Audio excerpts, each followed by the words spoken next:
Right, we are live. Hey guys, how's it going? Welcome back to the Kiwi Lads Show. We are here for another match of the British and Irish Lions Tour of South Africa. This time it is not deja vu. It is going to be once again the British and Irish Lions taking on the Sharks. Originally, it was scheduled that it was going to be the Bulls that we're playing today, but unfortunately, due to COVID cases, those games or that game with the Bulls is going to be postponed. So at this stage, we are going to get to see the rematch between the Sharks and the British and Irish Lions once again. I hope you guys are excited for this match. We have also got in the chat, we have got Zamrit. As said, I'm really excited. Also, come on, British and Irish Lions from Joseph. And wait, Mapimbi is back.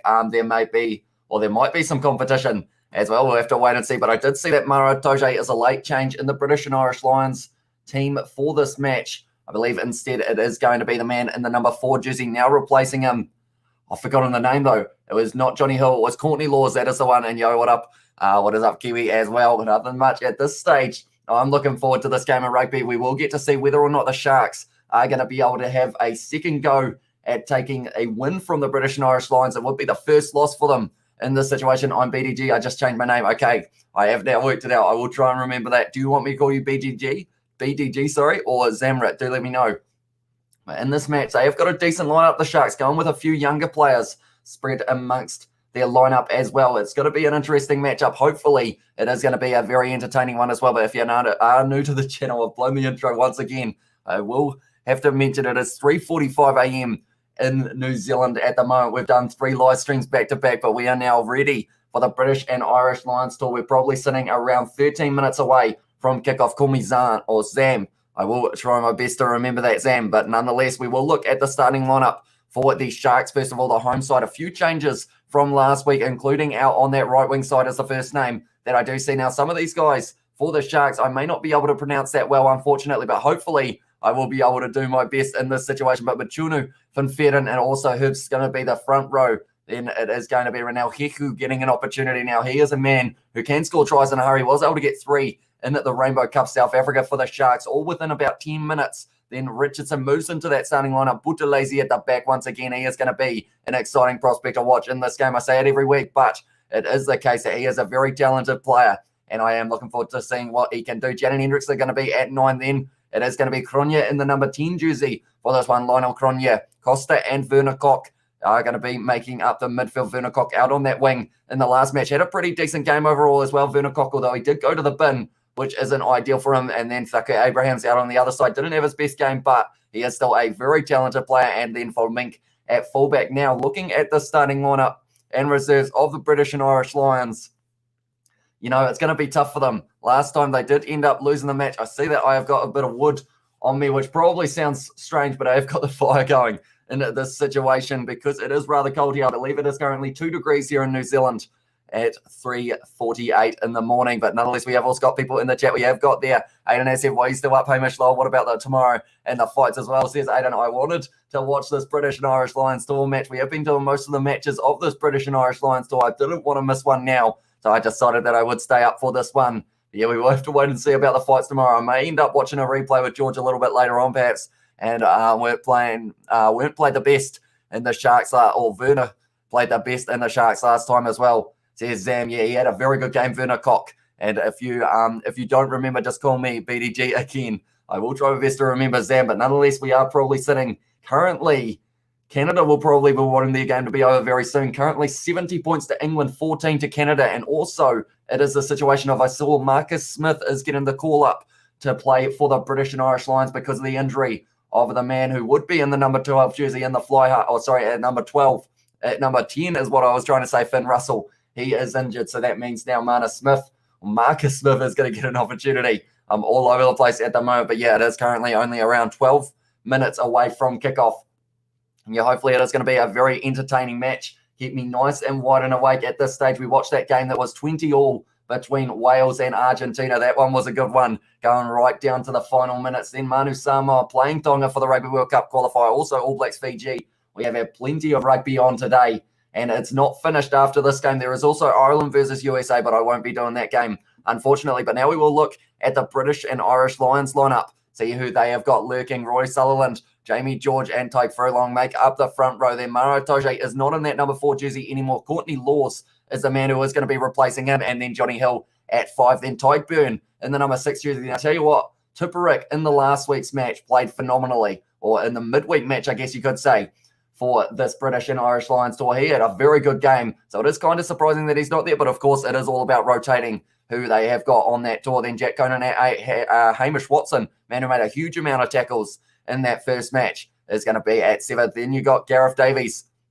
in that number 9 jersey. Dan Bigger at 10. He was supposed to be playing in the last match that they were going to be playing up against the Sharks, but unfortunately, due to, I believe, being a close contact, they had to make a lot of changes in that back line. Chris Harris at 12, Elliot Daly at 13, Anthony Watson out on one wing, Duan Vanamurva out on the other. He scored a hat-trick in the last match. Duan Vanamurva and Liam Williams is going to be slotting into that fullback jersey. We have also got, so did Wales win? No, it was a draw in the end, 20-all between those two sides. What's happening with the Wales and Argentina game? It did get played at 12 a.m. New Zealand time, so it was about 4 hours ago that it kicked off. And yeah, it ended up in a 20-all draw. But in this game here, Canada, unfortunately, not quite able to keep up with England. We have got, yes, lad, top of the morning to you. I'm picking Anthony Watson for the big game today. Hat-trick predictions on as well as happening. So that could be a very decent shout. Do we think, that's the thing, I wanted to have my poll as who was going to be able to score the hat-trick in this match, but I could only limit it to only being able to select 4. And I was worried that I would end up with the wrong guys. Okay, Duan is playing. Again, Sharks have lost already, says Zam. And also Argentina and Wales tied. They did indeed. And so do you think the Sharks can score more than a try?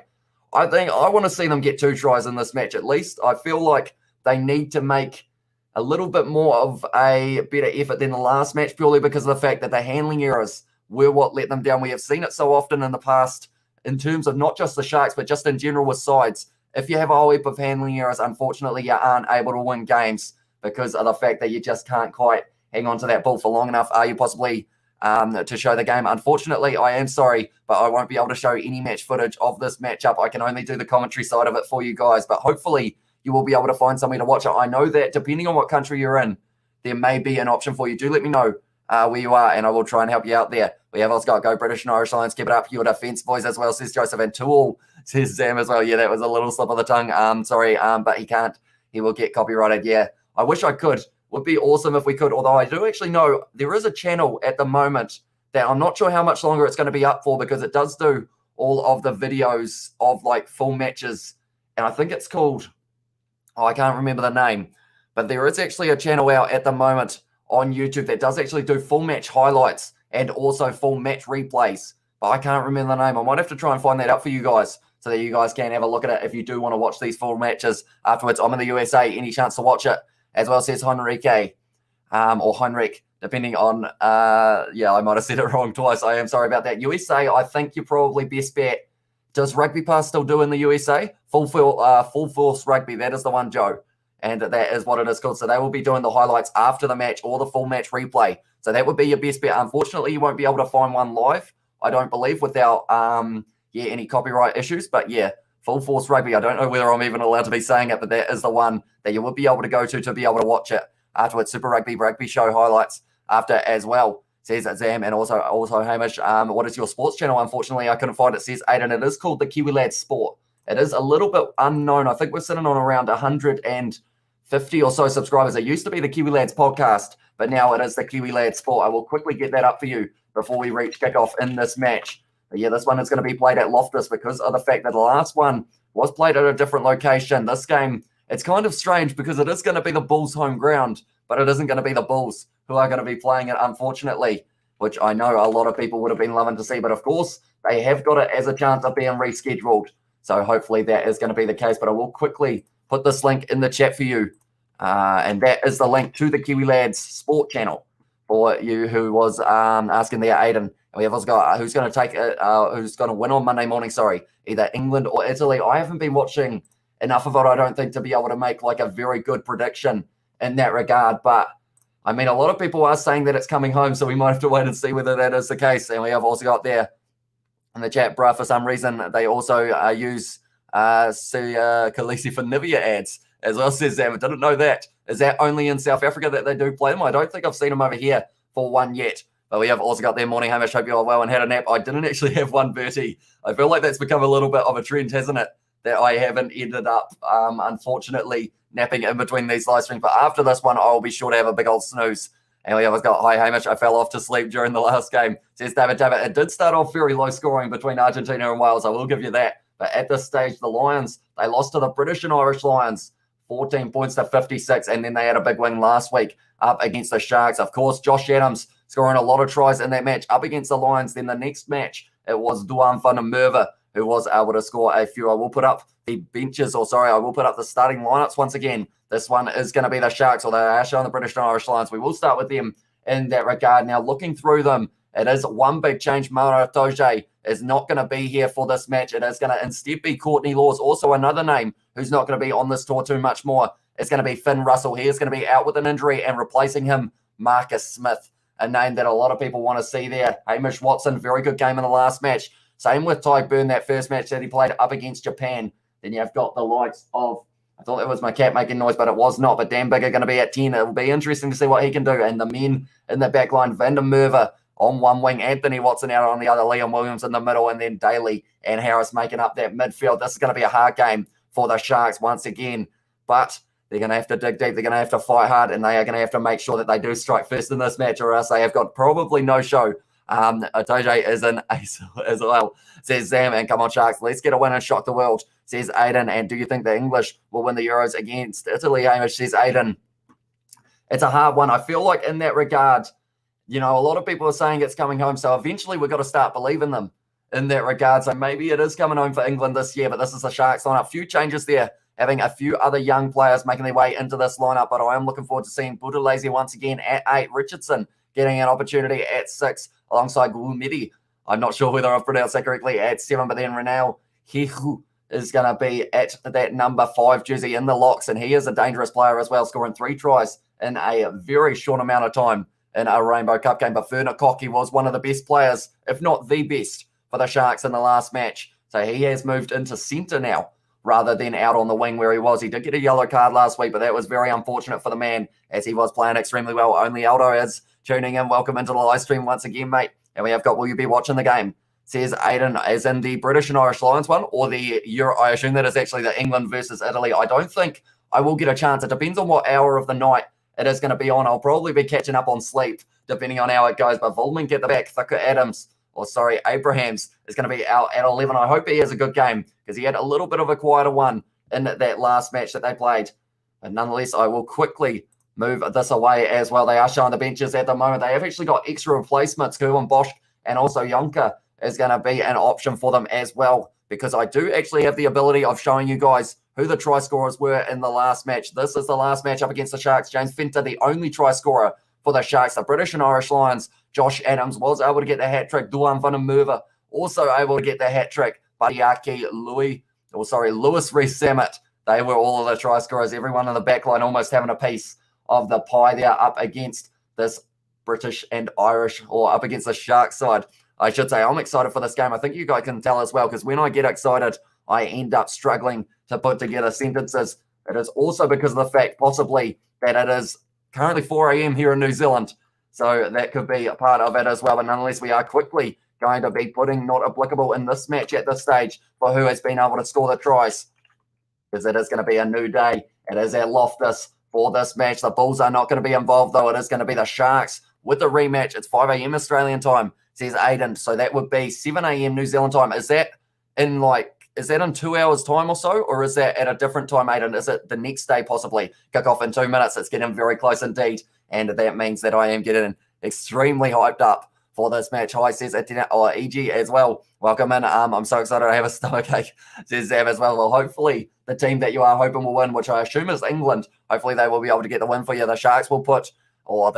I put $1 on the Sharks, paying 100 to 1. That is huge as well. Let's hope that you can get away with that one. Just watch the Sharks come out with a great white teddy as well, says Sam. That would actually be quite funny if they did so, but I don't know whether they have decided to. The Sharks, they are in the white kit. Were they in the black kit last week?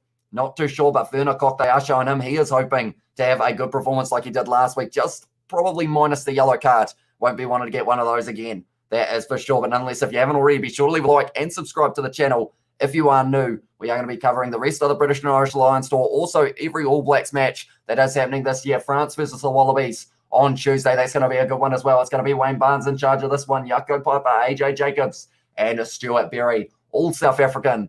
And they are all going to be the assistant refs and the TMO. But Wayne Barnes has got the whistle for this one. Would be funny if they won as well, says Aidan. You would be very happy, man, because you would be a rich man in that regard. Yeah, last time they were black jerseys as well, says Sam. But now we are only moments away from kickoff. It still feels weird to look at an empty stadium at Loftus, but we are getting close to kickoff. Sharks taking that L tonight again. Do vote in the poll. How many tries do you think the British and Irish Lions will score in this match? We are underway at Loftus for the third match of the British and Irish Lions tour. It is a bit unorthodox. It wasn't supposed to be taking place. Oh, that's a great run from the man in the number 7 jersey, Gwemedi, straight away getting a carry. Hendrickson playing 9 once again, going for the kick himself, almost charged down by Courtney Laws, but that one has gone beautifully high, taken very nicely. No, Liam Williams, little knock on, but it is going to be a penalty, and it is going to be a penalty to the Sharks for a late tackle. We have got kickoff in 3-2-2 as well, and also TMO and BOTG field referees are South African. They are indeed. Who knows? Hopefully that doesn't have an effect in terms of how the results will be going in this one. Pizza just out of the oven. Perfect timing. That is perfect timing. I wish I had pizza at the moment. The best I had was a little plate of chips just before this live stream, just to make sure that I didn't get too hungry. But currently 49 seconds into this game, and it is still 0-0, which is a good start, I guess you could say, for the Sharks, having that first penalty under their belt. But that was a good run by the man in the number 7 jersey. They said that it was the high tackle there. Going into the middle, Funfetter now going to the back, taken nicely there. Jamie George making the tackle now on the Sharks player just inside of the half of the British and Irish Lions out the back line. Now, Werner Koch or Elliot Daly just met the elbow of Werner Koch, and he's got to go for an HIA, surely the way he hit that. But Buthelezi now trying to break the line. He's had the ball ripped away, but they're going back now for a little knock on from the British and Irish Lions. This one's looking like it's going to be played at a very fast pace, but Werner Koch, he is currently fired up out there on the field. He is absolutely loving that hit that he put on Elliot Daly. And it's the big question of how long can the Sharks keep this intensity. As soon as the British and Irish Lions score a try, they can't drop the head in this match. They've got to keep going. They've got to keep on pushing to see if they can get the win. We've got last game before they head to Mother City as well, or to the Mother City, says Carl Peterson. And also we have got no, we don't cheat like England as well, says Zam. Although you're going for England in the Euros, aren't you? So I feel like it's a little bit of a split decision in that regard. But now it's going to be Jaden Hendrickson with this ball that he will be feeding into the scrum. 2 minutes into this game at the moment, the British and Irish Lions having their second game up against the Sharks of the British and Irish Lions tour. Like I mentioned, was originally going to be the Bulls. That one has gone down on the front row. It's a try. I was about to say it's a try, but it is a penalty to the British and Irish Lions there. They've done nicely. Dan Bigger thinking about taking this one quickly, decides against it in the end. And now he is going to be kicking this one for the corner once again, Dan Bigger.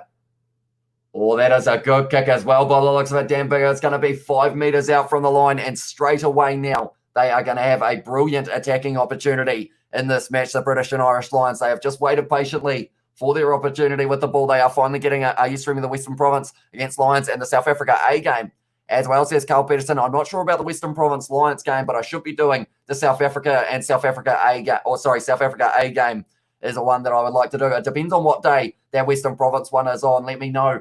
But now it is going to be rolling sideways towards the touch line. Oh, have they gone out there? Yes, they have. And it is going to be now into touch. And it means now the Sharks are going to have this line out throw. But it is not over yet for them. They are still 5 meters out from their line. With this line out throw, they need to make sure it's straight. They need to make sure that it is going to be accurate. Kieran van Veeren here is going to have a huge throw on his shoulders here. Come on, why not the Stormers as well, says Sam. It does depend on what day it is on, because I have actually got a couple busy days midweek. So it depends on whether or not I can squeeze it in. And we haven't got any of the numbers, or are the numbers fixed this time, like what they were thinking, or like they were thinking last time, I think, is that from, and I'm not too sure at this stage, is that the numbers on the back? Because I know on Farrell, he was missing his number, wasn't he?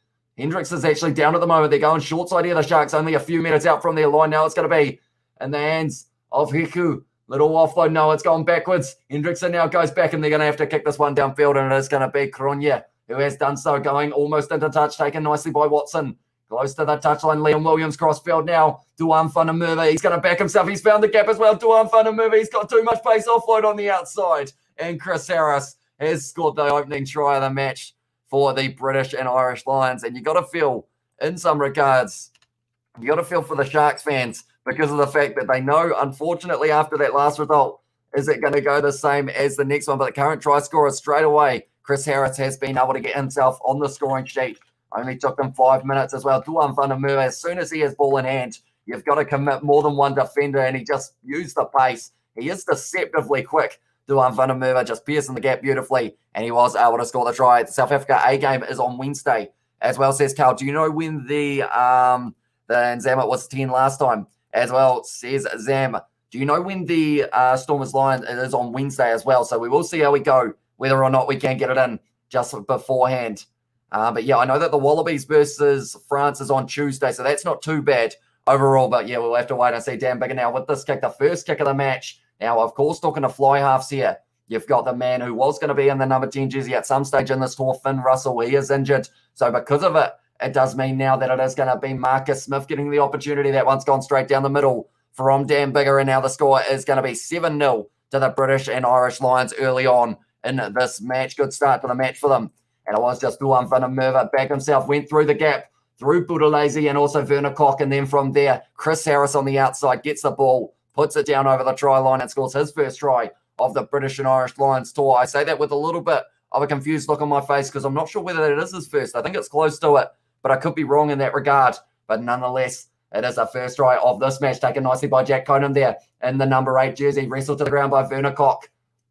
Now, he got his yellow card in the last match because of the situation of slowing the ball down in the breakdown, so I'm sure he won't be doing that again in this match, but now it's going to be rolled back for Gareth Davies. Gareth Davies, sorry. Oh, that's almost charged down there. And now it's going to be Hendrickson claiming that one only 40 metres out now from the Sharks line or from the British and Irish Lions line. It's two animals out on the field at the moment in terms of the names of the teams. But now, once again, they're going to be driving forward, or rather, he has got his ankle held at the moment by Jamie George. Has been called into tackle. Is he going to release him? Yes, he does. Right, Hendrickson at the back now, going short side. Little cellular dummy for Uncle Medi there. Hendrickson once again goes back now. Volming sells the dummy as well. He was good off the bench in the last match, but he has been driven backwards by Daly. And also Harris Buthelezi trying to bounce off the tackle of Courtney Laws, brought into the starting lineup for this match as well. Now it's going to be once again in the hands of, I believe there was the man in the number 2 jersey, Kieran van Veeren. Going back, Werner Kok now. He loves a bit of a step. He's fended off the man in the number 10 jersey as well there. And it has been pushed backwards out into the hands now of one of the big forwards for the Sharks at this stage, just trying to find that gap in the back line. Cronje goes back. Nice little back line. Out to Volmink now with a bit of a step as well. Trying to bounce off the tackle of Jamie George. Hasn't quite worked out for him. But this is good face play at the moment for the Sharks. They aren't making too much meters, or they aren't making too many meters, I should say. Now they have been able to get that penalty advantage, and they're still going for it. And now it means, now it is going to be the line out, possibly, if they do decide to take on the corner, or do they go for the kick? They are currently 50 meters out. I think kicking for the corner will be the best option. Bigger does not miss. So it's happening. I feel like that is going to jinx it. Unfortunately, we will have to wait and see later on in the match. You're Spartan Hamish. Thank you so much for sacrificing your night for all the big games as well, Sebastian. No worries, mate. I absolutely love doing these live streams with you guys. Like, I feel like it's one of those ones that if I did them by myself, I probably would still end up doing them, but they would be nowhere near as fun as having you guys in the chat. The Lions Kicker's second name is when you combine Cigar and Bigger as well. I guess that is for the spelling, if I'm not wrong. I assume along those lines, but now it is going to go to the front there. And it's taken nicely. They're going nicely here. The Sharks inside of the 22 now with the rolling ball has collapsed. Goes back to Van Veeren now, the man in the number 12 jersey. Someone slipping over in the background. That's not ideal. We are at Loftus for this match as well. And it is the match that normally you would expect for the Bulls at Loftus, but instead it is going to be the Sharks having the rematch. Going to be once again the man in the number 12 jersey, which in this one is Murray Costa. That is a new name I haven't heard of so far, to be honest. That one's going to be heavily marked there. Anthony Watson takes it with a mark inside of the 22. Not really the right opportunity for the kick. And now Anthony Watson boots it way downfield. And that is a very good kick. Anthony Watson, or is it? No, it's going to keep on going. Is it going to kill? That's gone into the in goal of the Sharks. So they're going to go the full length of the field there. And now it's going to be a 22 dropout. So that is an ideal opportunity for the British and Irish Lions now, making a full 70 metres there with that kick. We have also got no Stormers can't be playing against the Lions, and then later South Africa plays the Lions as well. Or are you talking about the Golden Lions or the Emirates Lions or the British and Irish Lions British and Irish Lions. There are a lot of them in this competition, that is for sure, or in terms of around the world that have the name Lions in it as well. It is going to be now a 22 dropout. It is going to be Kronya who has got this as his opportunity. We have got Kanakuinen as well. I said I saw the Botia tackle on McKenzie. To me, that looked dangerous. No arms wrapped and contact close to McKenzie's head. Amazed that wasn't checked. Yeah, I think he got very lucky with the fact that they didn't TMO it at the time, because if they did, I think he could have been in a lot of trouble. I saw a lot of Fijian supporters who did actually say they were very glad that they didn't go upstairs for it, or else it could have been danger for Botia. But he played a very physical game, Botia, throughout that one, because there was also a red card in the match between Argentina and Wales. It was the fullback of Argentina, Duan Vanamurva, once again, making a few extra meters. And they are into the half of the Sharks once again. Courtney Lords go back to bigger. Now Elliot Daly always tried to do a massive pass at the back line. It's going to be offloaded now. And it's going to be in the hands of Fulmink. Is he going to have the pace? Yes, he is, in the Sharks score. It was a mistake from Elliot Daly. Tried to fling the wide ball, slipped out of the hands. And because of it now, it does mean... There you are. This is interesting. They were just showing the fans in their home at the stage at the ground. I guess it is kind of like having the fans there. But instead, one of the guys who was actually looking like he was supporting the Sharks, he had the South African flag in the background. He didn't look impressed at all. But this was a nice try. Elliot Daly there. Ball slipping out of the hands, and then from there, knock-on advantage. Picked up by, in the end, Werner Koch, little offload to Hendrickson, and then nice outside ball, linking up on the outside with Fulmink, and we know he's got pace. And Hamish Watson, as much as he'd love to be able to catch him, he wasn't going to. And that is the first try of the match for the Sharks. Straight out in front.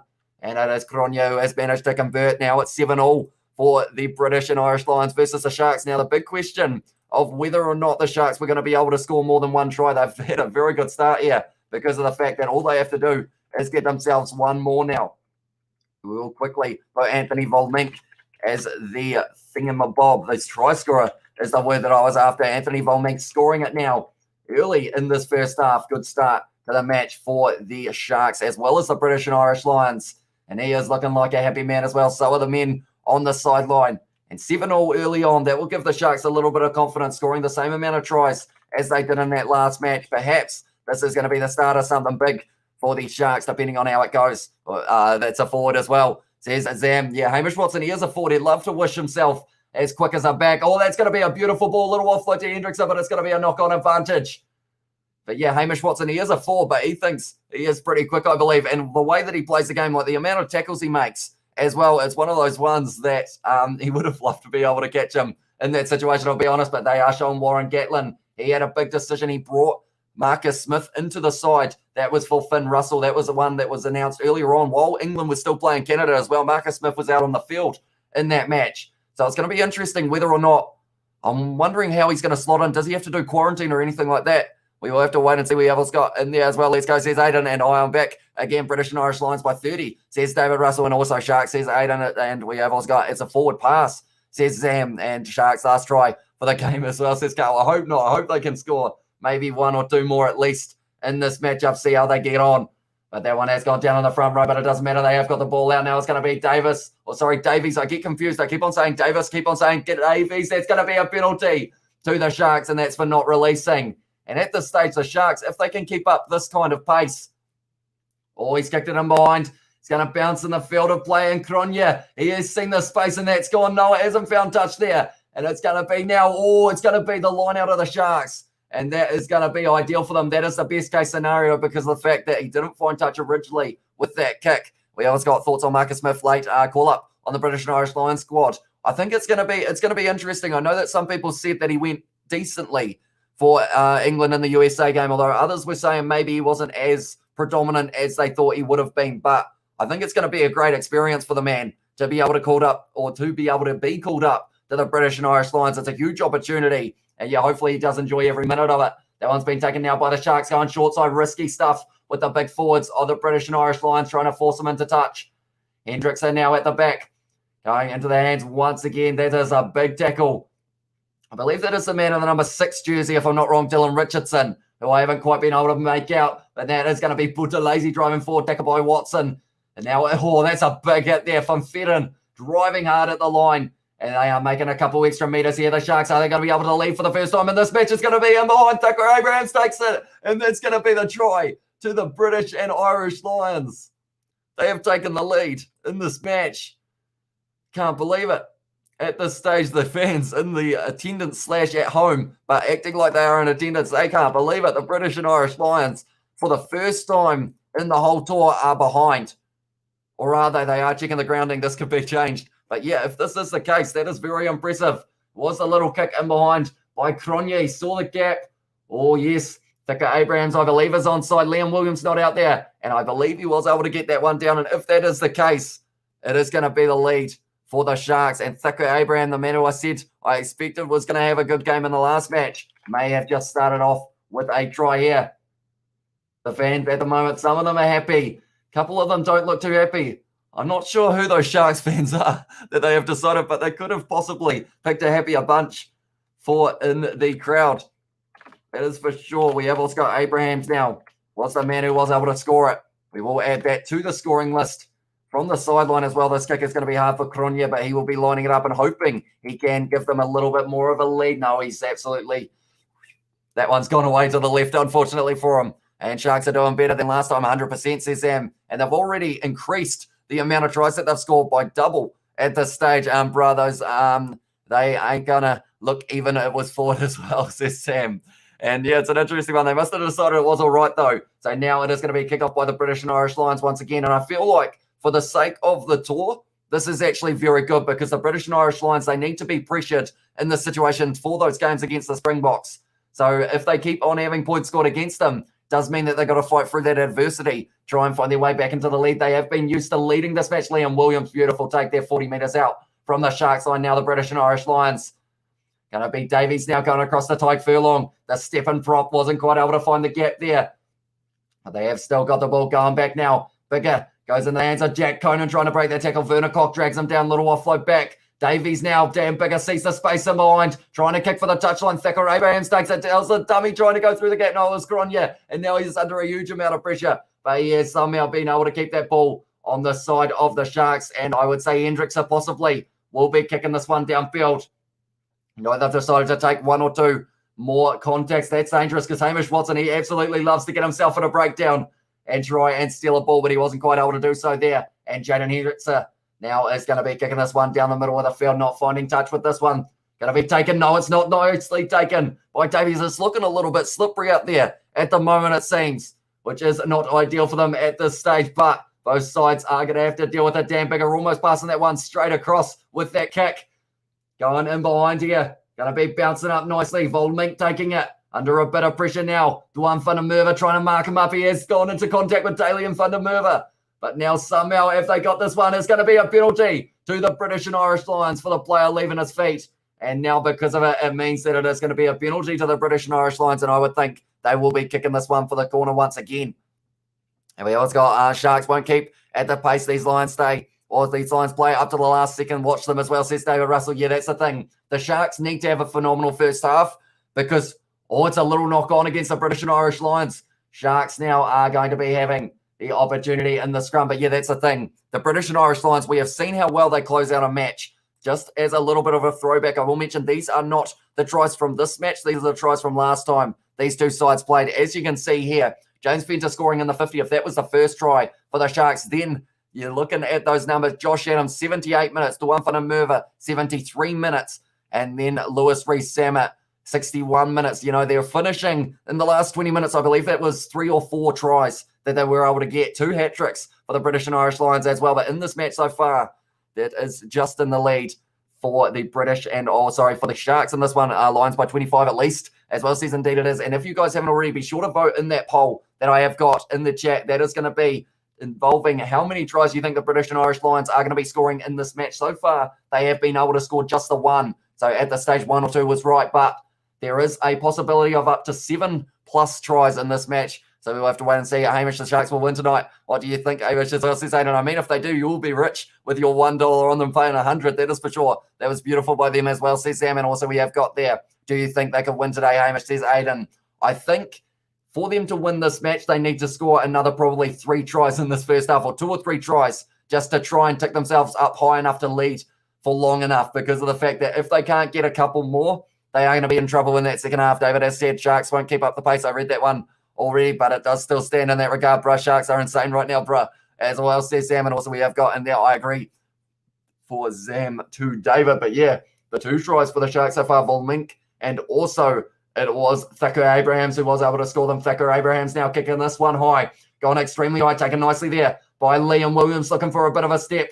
Going to the short side, but he is shunted off the tackle with the man in the number 14 jersey, which in this one is Manus Potgaita. I haven't actually heard of him, so I'm not too sure how good he is, but Karen van Veeren getting straight in that one. And because of it, it has been turned over in the breakdown, no little knock on. So it is going to be the scrum feed of the Sharks. So at this stage, the slipperiness of this ball seems to be causing the British and Irish Lions a few problems. It looks slipperier than it has been for other matches. It is at Loftus for this match, and it isn't actually up against the Bulls like you would think. It is up against the Sharks in the rematch. That is because of the Bulls game being postponed due to COVID cases. Also a cancelled game was the Springboks versus Georgia, which is a big shame because I know a lot of people were looking forward to getting to see that match in action. But now it is going to be the scrum feed for the Sharks, about 35 out from their own line now. And we have only been going for 19 minutes in this match, so still plenty of time left for us to get to see more hard-hitting, fast-paced action here in South Africa for the British and Irish Lions tour.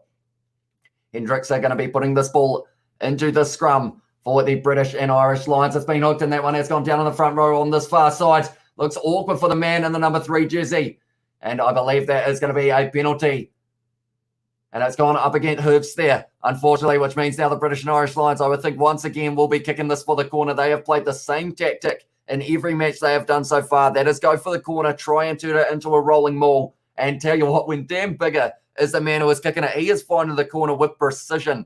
Dan Bigger just every time, bang, bang, bang, straight in the corner, 5 meters out, and it gives you a perfect opportunity to build up an attack. I think we would have smacked Georgia again anyway, but you know, or you never know as well, says Zam. And that's the thing as well. Now, will the Springboks, will they be underprepared going into the matches up against the British and Irish Lions? The British and Irish Lions playing twice a week for the next kind of 2 or 3 weeks leading up to that tour, or the test matches. Springboks may not have a single game. Going to be an interesting one. They've only had 1 game since the World Cup as well, the Springboks. Could that backfire on them? We'll have to wait and see. But now Jamie George at the back here.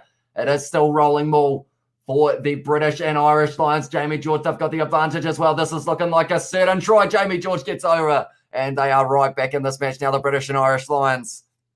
And we are back to an even playing field. The Sharks, they need to stop them from scoring, but it is hard to do because Jamie George at the back has just been able to pick up the try for the British and Irish Lions. We will update the scoreboard once again. Jamie George was the man who was able to score it. It was just looking like a very good rolling maul, but once again, when you're only 5 meters out for that rolling maul, it's incredibly hard to defend. So they need to make sure that if they give away those penalties, they can't just kick it for the corner, because or else that will be the result 9 times out of 10 in this one. But at this stage now, it is going to be 12-all in this match. Jamie George scoring that one in the 20th minute. So at this stage, we have already had 4 tries so far in the first 20 of this match. If that continues, we're having 16 in this match. We have got South Africa's lack of games play well into the Lions' favour? I think so.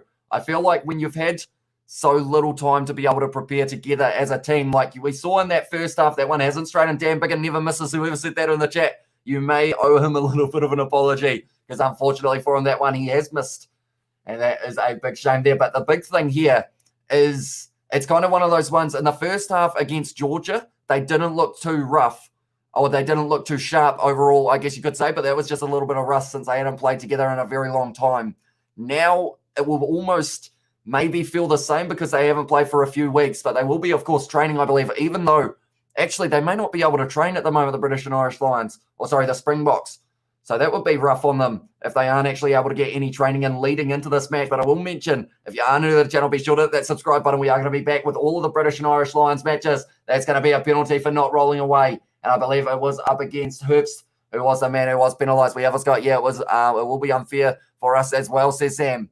And also we have got in there the game we want to see is Springboks versus Jamie George as well, says Joe Davies. I feel like that sounds like something that I would say at this time of night in terms of accidentally slip of the tongue, saying, wait, did I actually say that? Maybe I did in that regard. But yeah, at this stage, it is currently 4:24 a.m. here in New Zealand. I have been loving all the rugby that we've had on today. And at this stage, I believe this is going to be the last match that I will be covering on the channel, just because of the fact that, unfortunately, the body needs sleep at some stage. And we have been up for a little while doing all of these live streams, starting with Manu Samoa and Tonga Rugby World Cup qualifying matchup. That's going to be Davies now trying to pierce the gap around the side of the rack, 40 metres out now. The British and Irish Lions on attack once again. Courtney Laws with a bit of a step, but he has been dragged down now. Davies goes back. Dan Bigger now. Salah the dummy stepping around. Dan Bigger trying to find the gap. Has been tackled by Buthelezi. Davies now going to Courtney Laws, a man who was originally not going to be in the starting lineup. Maro Toje was going to be there. Now it's going to be a quick backline moving. Duan van der Merwe out on the wing. I feel like I say his name with a little bit of a New York accent almost when I say it, but now it's a good run from Rory Sutherland. He always runs hard with the ball in hand. Now it's Bigger. Goes back to Jamie George first in the gap. He tries to link up, but not quite able to. He is dragged down there. In the tackle by the number 14, Foria White Hendrickson. It's an intercept and it's a foot race. Has Hendrickson got the pace? It looks like he might. I don't think Duan van der Merwe is going to catch him. And that's going to be another try to the Sharks. Woo! This is going to be a good match to watch. I can tell already I'm going to be wide awake after this one. But that one's going to be a nice, easy kick as well for the Sharks. Jaden Hendrickson did help set up that first try for Anthony Volmink. Now he has been able to score his own there. Jaden Hendrickson just seeing the opportunity to intercept this ball. And then from there, got the ball, ran hard, and he was able to run his way all the way to the try line. Did they just say they're checking something? I hope not. I feel like that is a try. And at this stage, we are looking good for that 16 tries between the two sides. That is for sure. But at this stage, we are finally getting to see a little bit of excitement from one of those guys on the cam. And that was in the 24th minute as well for Jaden Hendrickson. So already 3 tries in this match for the Sharks. Tell you what, where is that fella from last week who was going to donate I think it was $200 if the Sharks were able to score 20 points. They are on 19 at the moment. They're 1 point away. Come on as well, says Apple. And also, I retract my damn bigger statement as well, says for happening. And also, 8 players from South Africa have been isolated for 14 days as well. And that's the thing. As soon as you have 14 days in the mix, like you're in that situation of that puts you very close to the first steps. I think that's only about 3 weeks away, if not less. So those players may be missing out, unfortunately, in that one. That is taken. No, it's not. And now it's going to be Elliot Daly who has been able to claim that on the 22. The British and Irish Lions on hot attack once again. Rory Sutherland dragged down just outside of the 22. Gareth Davies goes back to Hamish Watson. Man who shares the first name with myself, but he is going to be driving hard with the ball. A lot better at rugby. He is, that is not me. But now it is going to be now the British and Irish Lions round the side once again. Straight in there, I believe, was Hendrickson. Has he got the ball as well? No, he wasn't allowed to take it there because of the player not rolling away. Goes back to Davies now, goes to Dan Bigger, sells a bit of a dummy, goes through the gap over the top now. Liam Williams on the outside. Van der Merwe is going to score again here. Oh, Duan van der Merwe puts the ball down. Hendrickson was able to almost stop him, but not quite. And now we've gone back down the other end. This game is just back and forth at the moment. Like someone mentioned in one of those other live streams, defense at this stage seems optional between these two sides. Just seems to be going backwards and forwards, backwards and forwards. It's you score, then I score, you score, then I score. And now Duan van der Merwe, we know he scores because he scores them for fun. Normally Duan van der Merwe, he scored 3 in the last match, maybe going that way in this one as well. We will quickly write down Duan van der Merwe. He is the try scorer once again, and that is in the 25th minute. These tries, they seem like I've squeezed them all together, but it is literally the case, that they are just being scored time after time in this matchup. It is raining tries at Loftus. And we have what's got in there. I live in South Africa and support Stormers, but it's South Africa as well, says Apple. And we have got who threw the pass that was intercepted. Oh, who was it? I want to say, I don't think it was Elliot Daly because he threw the first one that did end up slipping through his hands. That was a little bit of a mistake from himself. So I don't think it was him, but I know that it was one of the backs. I'm sorry, I don't think I have the right name and name. I'm sure I will see it at halftime, though, which at this stage may take a little bit longer to get to because of all the tries that we are having. Good game so far. Yeah, back and forth between these two sides. That one did go over, so now the score is going to be 19-all in this match, and the kickoff is just about to be made by the Sharks. Yeah, what? She's a high-scoring one at Loftus, that is for sure. We have got in there, tries galore. It is indeed. 6 tries already in the first 27 minutes of this match, and that's the thing. A lot of people probably thought that this match was completely cancelled because of the fact that the Bulls aren't playing, but there is still a game on our hands, and it is looking like it's going to be a very high-scoring, entertaining one between these two sides with a lot of good attacking manoeuvres, and so far not too much defence between either of the sides. They just seem to be just countering each other beautifully. But Gareth Davies there, is going to be kicking it downfield, taken by Buthelezi close to the touchline, running sideways, shunts off Dan Bigger, but he does slip over. It looks very slippery out there at the moment. 40 metres out from their own line here, the Sharks. Hendricks are going short side now into the man who was Reutz in this one. He is in the lineup for the first time that I've seen him. Anyway, for the Sharks, going to be kicked in behind by Cronje, the player in front there. Isn't allowed to chase it, but Thacker Abrahams isn't. He's lining it up. Oh, cat-like reflexes, bounces straight back up to his feet. I want to learn how to do that, but that one's gone into touch from Van der Merwe.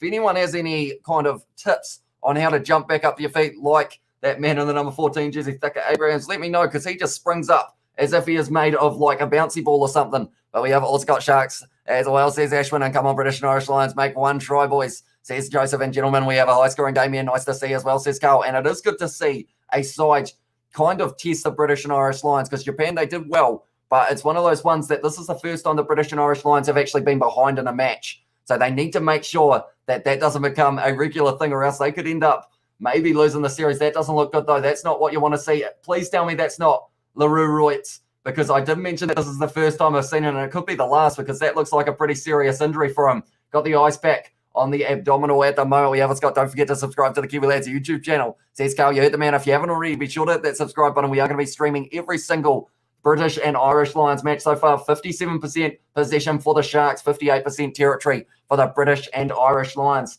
But yeah, if you haven't already, be sure to hit that subscribe button. It is hugely appreciated. We've had a huge amount of support as well over the last little while. And yeah, at this stage, we are just going to keep on bringing you guys fresh, daily almost content on this channel. They were almost, I was hoping they'd show Elliot daily so I could make a pun, but unfortunately they have just left me hanging in that regard. But now it's going to be a line out throw for the Sharks, 40 out from their own line. And that's the thing, looking at the scoreline, you'd think we were close to the end of the game. We're only almost 30 minutes through. We've got plenty of time left in this one. Going to be offloaded back. Cronje goes to that man in the number 4 jersey. That is a brilliant carry, making a lot of meters, but Hamish Watson drags him down. Hendrickson now goes to Buthelezi, and that is going to be an advantage against, I believe it was Jack Conan, who was just rushing up just a little bit early. Hamish Watson making the tackle there, trying to get straight over the ball. Is told not to touch that one. Goes back Cronje with the kick across field, almost a little bit of a banana kick. That one is going to go into the hands of Liam Williams, and now it is going to be going back for the penalty. What do they do? Do you kick for the corner here, or do you decide to take on the 7 points?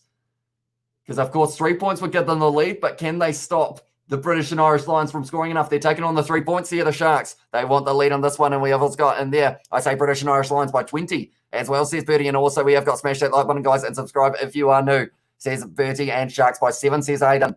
And Mount or Mr. Ramaphosa will be announcing the lockdown level South Africa will be moving to tomorrow night, says Tristan. So hopefully the cases have started going down and we can continue to see this British and Irish Lions tour take place in a safe manner.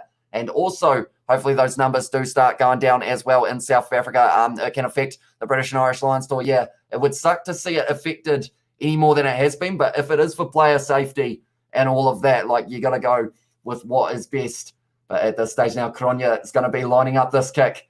Probably around 35 out now.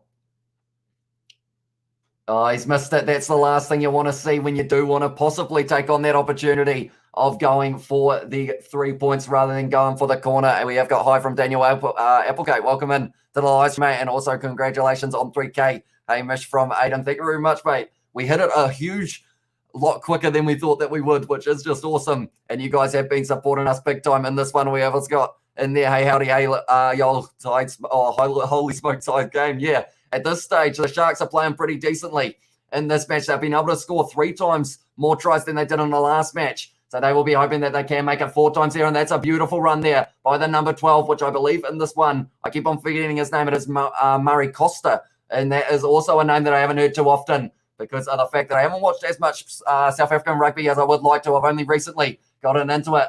But at this stage now, the Sharks driving into the half of the British and Irish Lions. Cronje going for the cross kick. He's gone with it extremely high. And that one is going out on the full. Interesting choice there to go with that. Anthony Watson's pretty decent in the air normally. So I don't know whether or not you want to be testing him under a high ball. You deserve, says Aidan as well. And thank you very much, mate. Hello, Sharks, says Gillian as well. And no cases sitting at 22K at this stage, says Bertie V. And we have got, what time does the rugby match finish today? Says Daniel Applegate. If we are talking about this game, it will be finishing at maybe, I would say, in an hour's time or so, maybe a little bit longer, actually. Maybe around that, maybe hour and 10 minutes.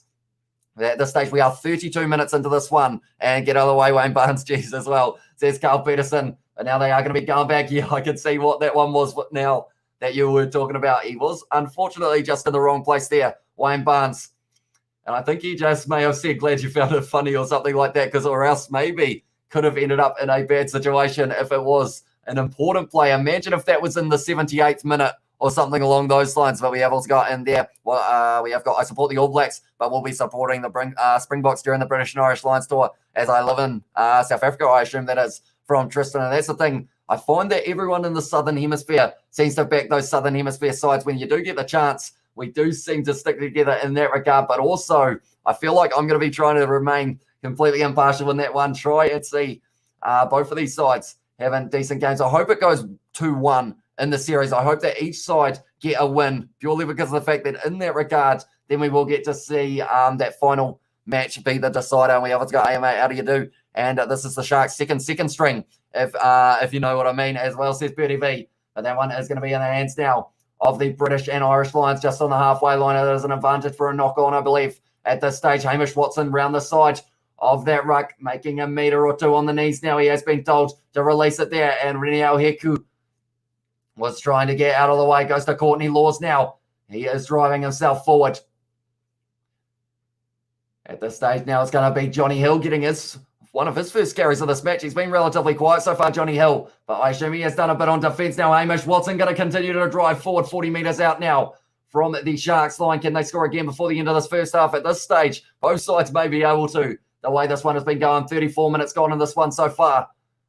Going back now. Goes into the hands of Davies. Goes for the little kick of mine from Bigger. Volmink making an awkwardness of it. And he is getting close to the touchline. Duan van der Merwe cutting him off. Goes across field and Werner Koch is going to be going for the counter-attack. Only a few metres out from their own line. And Cronje kicks it downfield. Found a bit of space, but an open space. Bounce pass. Or bounce is into the hands of Liam Williams now. Out to Anthony Watson, one of his first carries of this match. He does a bit of a skip, and he is going through the Anthony Watson. A little offload to Davies. It was a flat one, and he has been driven into touch. And now it is going to be a line out to the Sharks now.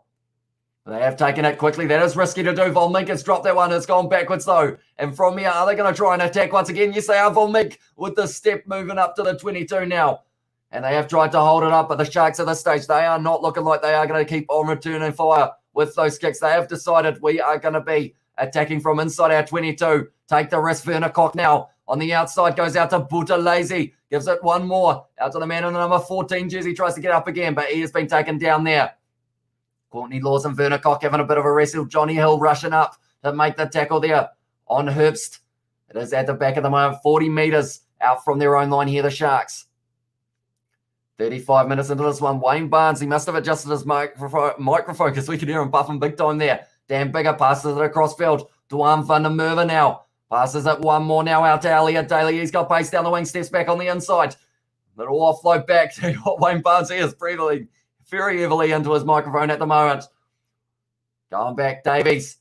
Goes now to Dan Bigger. Passes it wide to Duan van der Merwe. Just a little bit too long. Thacker Abrahams picks the balls back up, and that's going to be now Volmink on the inside, and that's going to be the second try for Anthony Volmink. And that is another mistake from the British and Irish Lions. Puts the ball down, and that is now going to be another 7-pointer because it is between the posts as well. The Sharks, what a game they are having so far.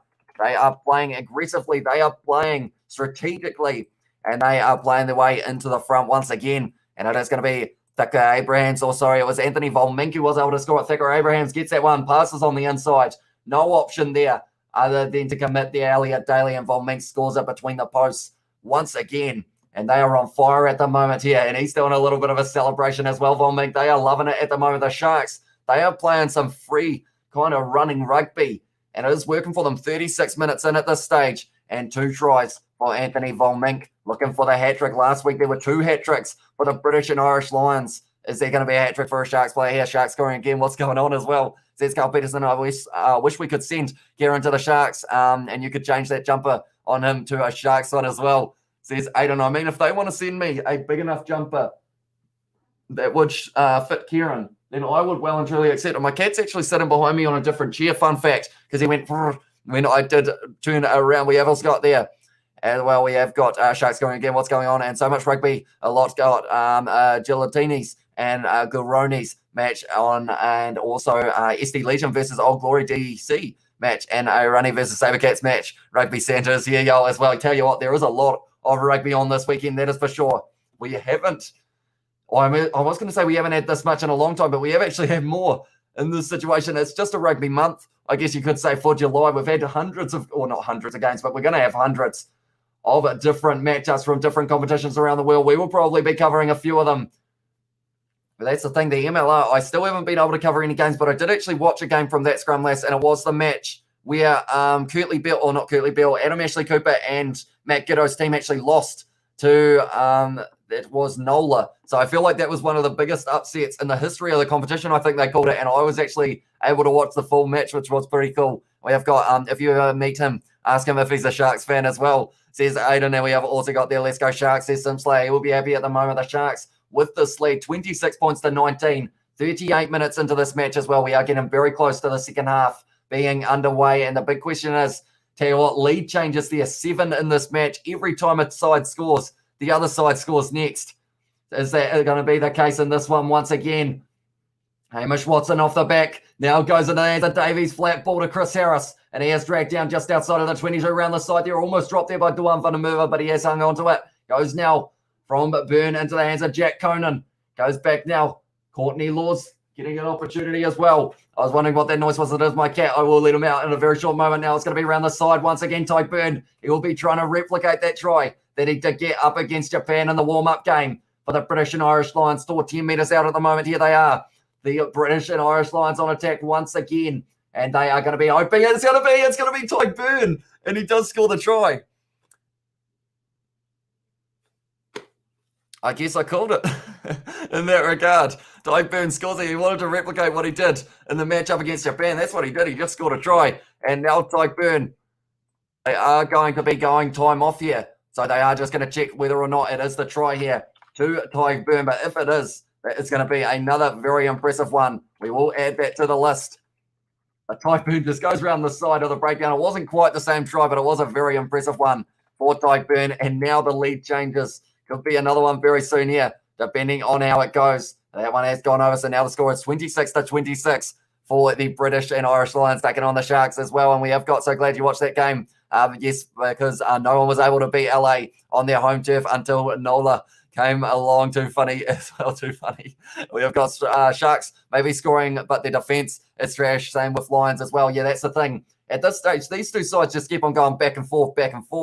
And it's great attack, but it's also, like you mentioned, not great defense at times for both of these sides. John has said super commentary. Thanks for the feed. No worries, mate. Thank you very much for tuning in. If you are new to the channel, be sure to hit that subscribe button. It is hugely appreciated, all the support that we have had on these British and Irish Lions live streams. At the end of the day, we are a Kiwi covering the action. It is currently 4:45 a.m. here in New Zealand, but I didn't want to miss any of these matches of the tour because there are going to be some very good ones, including this match, 26-26, almost going into halftime, only a couple seconds left. That is the halftime siren. Do the British and Irish Lions kick this into touch? It looks like they might be.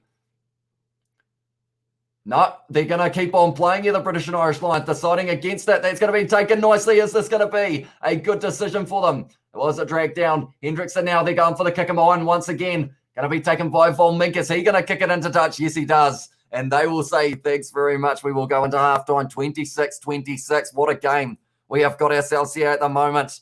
And we will add this one once again. That half flew by, even though we had 8 tries in that first half.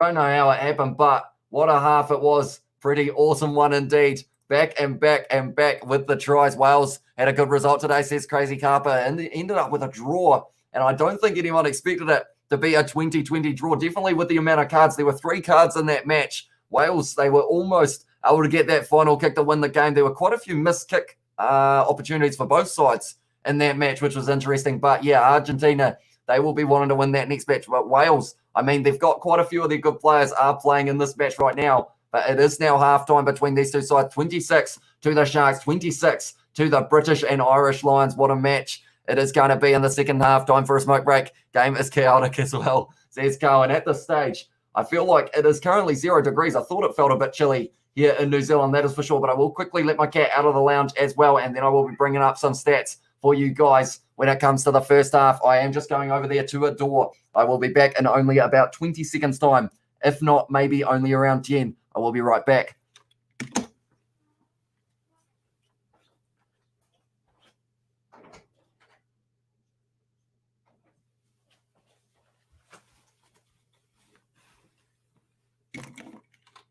I am right back, and we are ready to look at some stats on that first half. 26-26.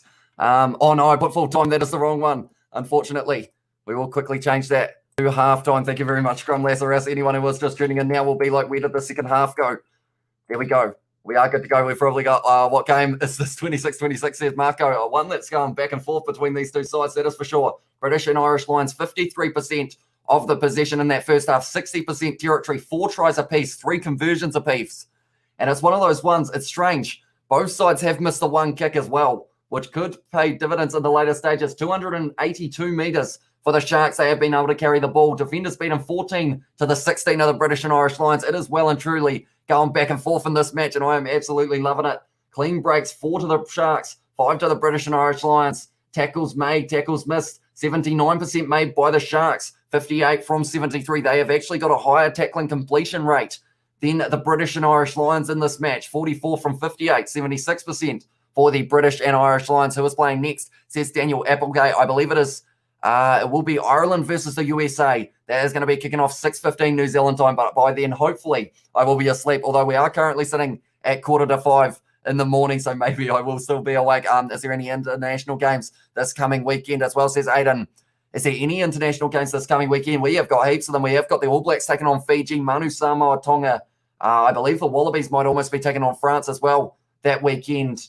The British and Irish Lions, they are going to be playing once again in the weekend. There are plenty of games that are going to be on. That is for sure. But yeah, nonetheless, anyone who is new, be sure to hit that subscribe button. In this match, we saw a whole heap of tries. Mink was able to get 2. Thicke Abrahams was able to get 1 as well. And Jaden Hendrickson was also able to get 1. Then the British and Irish Lions, the try scorers, they had 4 as well. Sorry, it was Chris Harris, Jamie George, Duan Vanamurva, and also Tyke Byrne, who was able to score right at the end of that first half. Sorry, I'm back. Sharks are playing beautifully. Yeah, at this stage, they will be happy with the attack. Maybe not so much with the defense, but I feel like both sides maybe have been letting themselves down just a little bit there. But there have actually been 2 missed kicking opportunities for the Sharks in this one, 3 from 5. They did miss a penalty, which could come back to haunt them a little bit later on in this match, because they did decide to take on the 3 points rather than going for the corner, which I feel like maybe in this match might have been the better option. Do you think the French can make it 1-1? Says Aiden. I feel like unless the Wallabies improve, there is a big chance that the French could possibly do so, because the Wallabies in that match, I mean, they should have, in a way, they should have lost it, purely because the fact that France won that last line out, all they had to do was put the ball into touch. But then from there, they did have a mistake after mistake, and then it was the Wallabies who were able to get that final penalty. But it's one of those ones that I feel like it's going to be a close game, but maybe I'd like to see it go 1-1 and get to see a decider as the last one. But line-out success in this one, 100% for both sides into this match. Ruck success has actually been higher for the British and Irish Lions in this one as well, which is interesting. But metres carried, like I mentioned, the British and Irish Lions having less by 50 metres. But of course, that is because of a few breakaway opportunities there for the British and for the Sharks in that first half.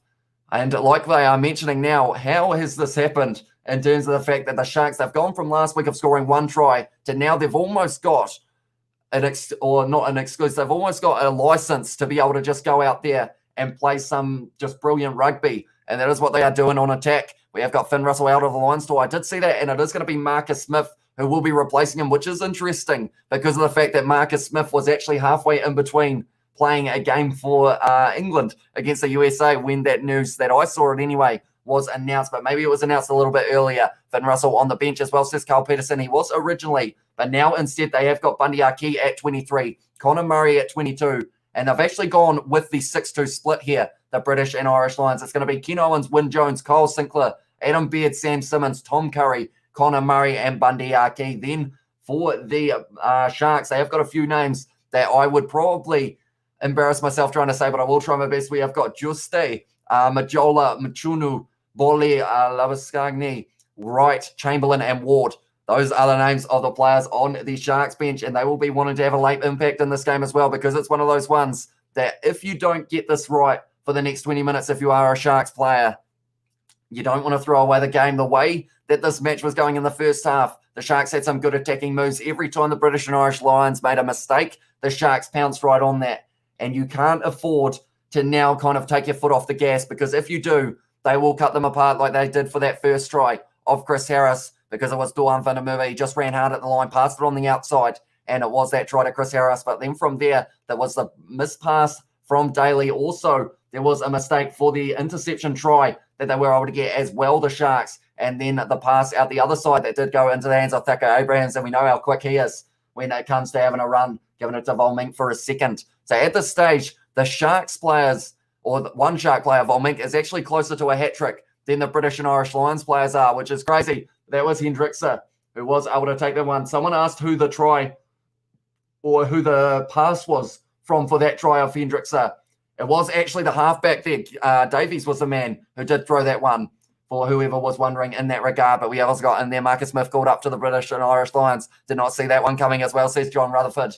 Yeah, it's interesting, but I guess maybe they are running a little bit low on fly half. So I guess another option is maybe they are looking at Farrell as a number 12 going into these later games. Perhaps they have decided that's where he's going to slot in rather than taking on that number 10 role. So now it will just be bigger, and also, I guess without Finn Russell there, it is almost just bigger and Farrell, who they have got left, unless I am missing one, which I would feel bad if I was, but I think I could be. We have also got their Sharkies well set there, and also Finn Russell's not out of the tour. They're keeping him out there. Apparently he had some work on his Achilles today, and they're hopeful for a good recovery. Says to happening. Do you know how long they are expecting until he will be able to return to happening? Because I think he was injury cover, wasn't he? If I'm not wrong. And we also got Hamish. If the Sharks win, the Lions shouldn't play the Bulls. We should have a decider as well, says Aiden. I mean, people would be asking for it, that's for sure. Handling errors, 7 by the British and Irish Lions compared to the 2 of the Sharks. That is a huge number in this match. Penalties conceded, 5 by the Sharks, 4 by the British and Irish Lions. Tackle made, 58. Tackles missed, 14 for the British and Irish Lions there. Compared to the Sharks actually had a better tackling percentage. Possession, they had less of it. Territory, they had less of it. But they were somehow able to get to the even playing field, and it is going to be an exciting second half to watch. Warren playing games with Eddie as well, says Frederick. You think he's just trying to taunt him a little bit because of the fact, I mean, there was another player, wasn't there? Was it Sam Simmons, who originally wasn't going to get called up to England, but Warren Gatlin was like, you know what, he can come into my British and Irish Lions side and see what Eddie does. And we have got Gatlin said just a few weeks in a pre-match interview, so hopefully that is the case, because, yeah, he's one of those unorthodox players which I feel like could actually cause the Springboks a few issues because of the fact that I feel like he goes out on the field, he probably doesn't even know what he's going to do until he does it. So how are the Springboks going to be able to read him? And we have also got Defo Fred about Gats. Daily at 13, come on as well, says John Rutherford. And we have also got there grabbing some food, be right back. But yeah, nonetheless, we are probably sitting around 2 or 3 minutes away from the second half getting back underway. It should be a very exciting one at this stage. We are at a tied ball game, 26 to the British and Irish Lions, 26 to the Sharks. Who is going to be able to make their mark on the second half? Are the Sharks going to be able to get the first win of the British and Irish Lions tour, or are the British and Irish Lions going to be able to fight back like they have in many matches? But that's the thing. In those other matches, they haven't been behind. In every match they have played, they have been leading from the front. So this will be a difference for them. So are they going to be able to handle coming back from behind? I feel like it is going to test them, which is a good thing, because, of course, heading into those matches up against the Springboks, you want to know everything you can about being able to win a game. We have got Sharks 52, British and Irish Lions 26 full-time as well, says Aiden. Geez, that would be, I think that would shock a lot of people, that is for sure. But do let me know who you think is going to be the first try scorer of the second half, everyone who is watching at the moment. Also, if you haven't already, be sure to leave a like, subscribe to the channel if you are new as well. It is hugely appreciated. It is currently almost 5 a.m. here in New Zealand, but wanted to stay up for this match. Knew it was going to be a good one, and so far it has been delivering, because we've had 52 points in the first half. Maybe we are going to be having an 100-point contest, perhaps Mani Labok as well, says Aiden. He isn't actually in the starting lineup or reserves, though, Aiden. In this matchup, they actually went with Anthony Volmink at fullback rather than Mani Labok, who was there last week. So I might actually, for you guys who are just tuning in now, I will put the lineups up for both of the sides so you can see. We will quickly get rid of the banners at this stage. 26-26, that is the lineup for the Sharks. I want to say Hendrickse or maybe Werner Koch for the Sharks if they score it. But then I'd also like to see Buthelezi get his name on that try scorer sheet if he was able to do so. But then also for the British and Irish Lions, they've got some good players out there as well. Duan van der Merwe, he has been able to score one so far in this match. Liam Williams at fullback hasn't been able to score, but Josh Adams last week at fullback was able to score 3. Is that going to be possibly the second half that Liam Williams has in store for himself? Anthony Watson only having about 1 or 2 touches in this match so far. So we will have to also wait and see what impact he can have in the second half. We will put 26-26 back up on the screen, and we have got the Sharks guy to get his hat-trick so far. Mink, that would be British and Irish Lions 62, Sharks 52, says Tristan. Tell you what, if that was the case, like, I feel like this is one of those games that a lot of people probably didn't realise it was still happening because of the fact that the Bulls game up against the British and Irish Lions was cancelled. But this game's going to be a high-scoring one. This one's going to be one that people won't want to miss because of how it has been going in this one, and it's been extremely exciting in that regard. But at this stage now, they are just showing the last of the ads. I believe we are only about a minute away from the second half getting underway. But I will also check. I haven't actually checked any of the polls or anything for this one at this stage. So for the poll, for how many tries the British and Irish Lions are going to be scoring, you guys have said that 5 or 6 is going to be the amount that they can get, and also maybe followed by 29% of you have said 7+. So that is probably a decent shout. Those 2 options here are definitely the leading runners for this one, and 32 likes at this stage as well. So thank you all very much for that. It is hugely appreciated. And yeah, if you haven't already, be sure to leave a like and also subscribe to the channel if you are new. Like I mentioned, hugely appreciated. They are showing All Blacks and Tonga, Samoa, and also Fiji at the moment on my Sky. I am excited for those ones next week as well. Alongside midweek, we have got South Africa A taking on the British and Irish Lions. Also, it will be the match between, I believe it will be, if I'm not wrong, it will be Wallabies versus France on Tuesday. That is going to be. So it's going to be a little bit earlier as well. And we have got, what about Sharks 100 and Lions 26? As well, says Aiden. I mean, it would make you 100 if the Sharks just get 27 if the Lions had 26 in that regard. And we have, let's go. I think the Lions will start to dominate the second half pretty quickly. Says wind up. I think a lot of people probably do. But hopefully the Sharks can still put up a fight. I think it's this first kind of 10 to 15 minutes that if the Sharks don't score any tries, I think the British and Irish Lions, they will know how to close out this game, unfortunately, for the Sharks. But if they are going to be somehow able to stop the British and Irish Lions from scoring early on, because at this stage, anytime one team scores, the other team scores pretty much instantly.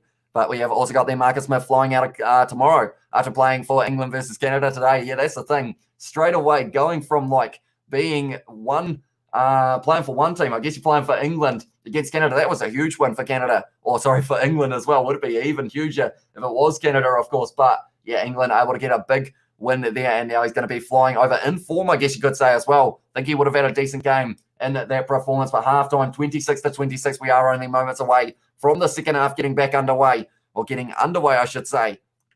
I'm excited. I hope you guys are too. But like I mentioned, we are going to be following all of the British and Irish Lions tour games. So if you haven't already, be sure to hit that subscribe button. We are ready to go. Let me know in the chat who you think is going to be scoring the first try. We have got Marnie Lebok, was a first guess, but then it was changed to Volmink. Who do you guys think? I said Werner Koch. That is who I am going with. But it is going to be kicked off now by Cronje to get the second half underway for the Sharks. They need to make sure that they are the next team to score in this match. Jack Conan claiming that line out, claiming that kickoff, my apologies, just outside of the 22 now. Going to be Tyke Furlong driving forward. Of course, he's driving hard. Tyke Furlong, he is very good with ball in hand. And it looks like now Davies is going to be kicking this one possibly for the touchline, is he?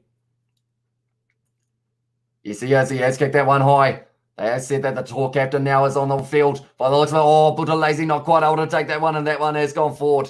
And unfortunately for him now, it means that it is going to be the line out for the British and Irish Lions, not the start to the second half that the Sharks would have been in after. I agree with Aiden. It'll be huge second half for the Lions. Gatland would prefer, or would given halftime bollocking 54-33 prediction. Says to happening. Yeah, that's the thing. I feel like the British and Irish Lions, because they haven't had to come from behind before, it does mean that now they need to learn how to really pour it back on and take that lead back, which is why I expect a British and Irish Lions try within the first, I'd say 6 minutes. I think 46 minutes is when we're going to get to see one. Cronje, I believe it was. No, it came off both players. in that one. No, it didn't. Little knock on off Red, then off the Sharks, and now it's going to be a scrum feed for the Sharks on the halfway line. We have got Wugo Sharks, as well says Scrumless, and Good Sharks, as well says Eddie, and also we have got Sharks will win by 20, says Abdul Malik, and I reckon if New Zealand play Canada, it would be 200-0. Although Canada, I feel like they didn't have the best game, of course, but I don't think they're terrible, Canada. Like, they are probably still trying to rebuild a little bit. And, yeah, it's one of those ones. I mean, Tonga had a lot of debuts, and the All Blacks bet them 102-0. So 200 would be very impressive indeed if that was the case. Right for the Lions within the first 7 minutes, says Wind Up. So I see the first 6, and you have said 7. We're thinking along the same lines. You know what they say, great minds think alike. And maybe that will be the case in this situation as well. But now Hendricks are going to be feeding this ball in for the Sharks here. And that one has almost popped back to the front, but now it's going to be Buthelezi off the back. He has run straight at whoever that was, Dan Bigger. He has done well to make the tackle on him. Still looks a bit slippery out there. Oh, it's a little knock on there, unfortunately. And now straight on the ball. And it is going to be going back. And it is going to be a scrum now for the British and Irish Lions. It's easy to try a minute as well, says Aidan. That's the thing now. We have had about 4 handling errors already just in this first 2 minutes of the second half. So I feel like there's a lot of pressure on both teams to try and close out this game. They've still got another 38 minutes to go. Kieran van Fedden is saying, don't worry about it, boys. We've still got this. But now it is going to be the scrum opportunity for the British and Irish Lions. And they have got a decent set piece. The likes of Dan Bigger in that back line. Oh, they might actually go short side. Anthony Watson, I am seeing, could be a good option for them. Number 8 off the back, Jack Conan, goes to number 9 perhaps. And then also out to Anthony Watson could be. That's what my prediction is going to be, although it did sound like I was actually commentating the game at that stage. But that is just what I think might happen, even though I think they may not, now that I think about it.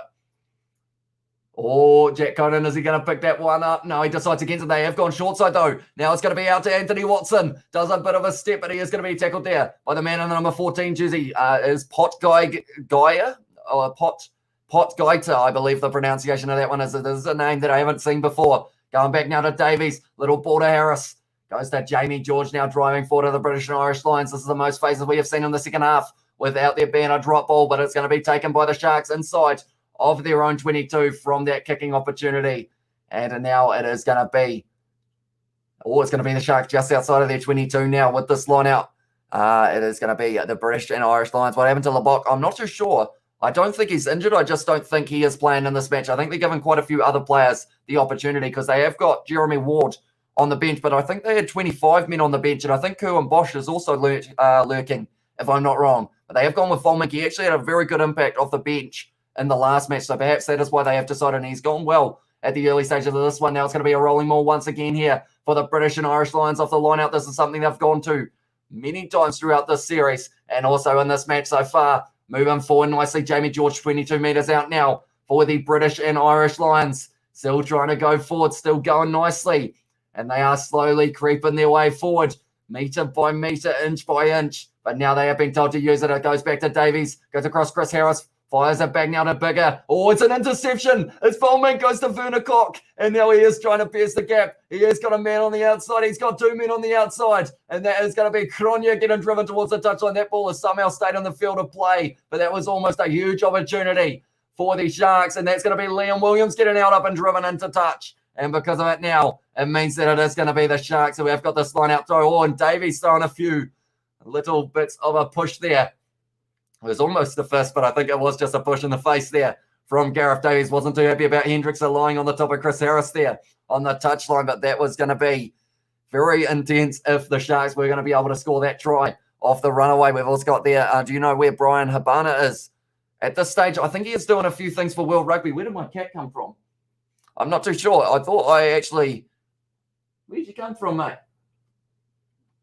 You know, he's just going to chill up there. By the looks of it, he has decided that is where he's going to be sleeping. He was actually sleeping for a majority of the rest of the live streams over there. But at this stage, Wayne Barnes have said, if I blow my whistle, you will stop. And this was a decent backline movement up until Van der Merwe through the interception pass. Volmink not quite able to get going. Vernicock there. He had players all around him. In the end there, I think that had to be a skip pass. But then Kronya just holding on to it for a little bit too long and driven close to the touchline. And in the end, it was actually Thicko Abrahams trying to keep him in the field of play, but unfortunately didn't quite work out. Can anyone else see the cat kind of staring at me and not a very happy mood in the background? Now he's looked away. It's as if he knew that I was talking about him.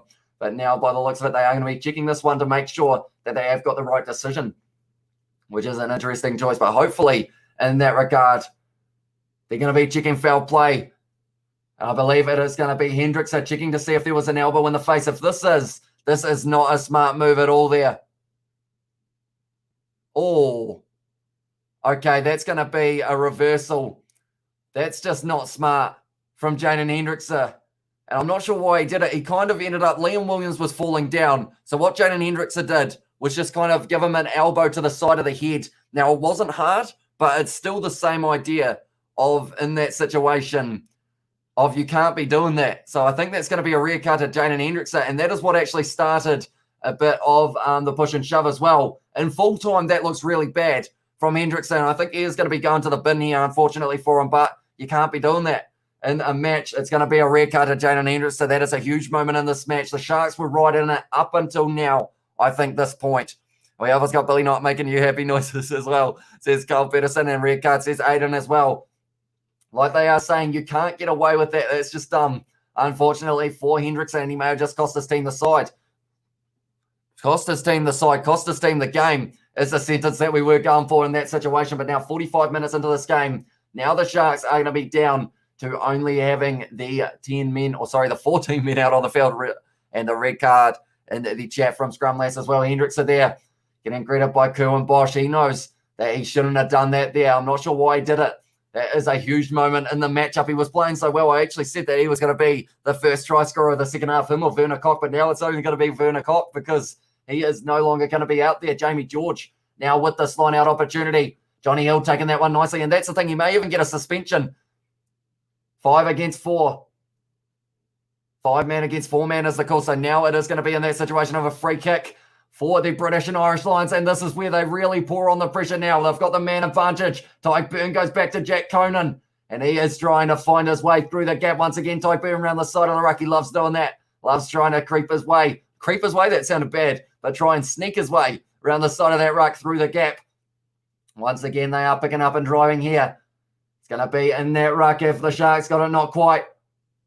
It's going to be going back to Davies now. Dan Bigger on the outside. Harris has got men with him. Decides not to use them. They're not quite able to free up the hands for the offload. Davies back across. Goes to Tyke Byrne once again. And tell you what, ever since he scored that try, he is now in that situation. We have seen him many times. It's going to be a penalty now to the British and Irish Lions for the player leaving his feet. I believe that would have been possibly, I think it was Dylan Richardson, if I'm not wrong, but we have also got their self-discipline is such a big part of rugby these days. You just can't get away with so stupid as well, or with it so stupid as well, says Wind Up. That is true. Unfortunately, it's just one of those ones that it was just not necessary. They had pushed him into touch, and I'm not sure what the idea behind it was, but Connor Murray now making his way out onto the field, the captain for the British and Irish Lions, or normally the captain, that is because of the injury of Alan Wynne-Jones, but we have also got in there as well. This might be the deciding fate. It could be indeed, and we have also got in there the RGs held the Welsh with 14 as well, says Frederick. Yeah, they did well in their match Argentina, because that's the thing.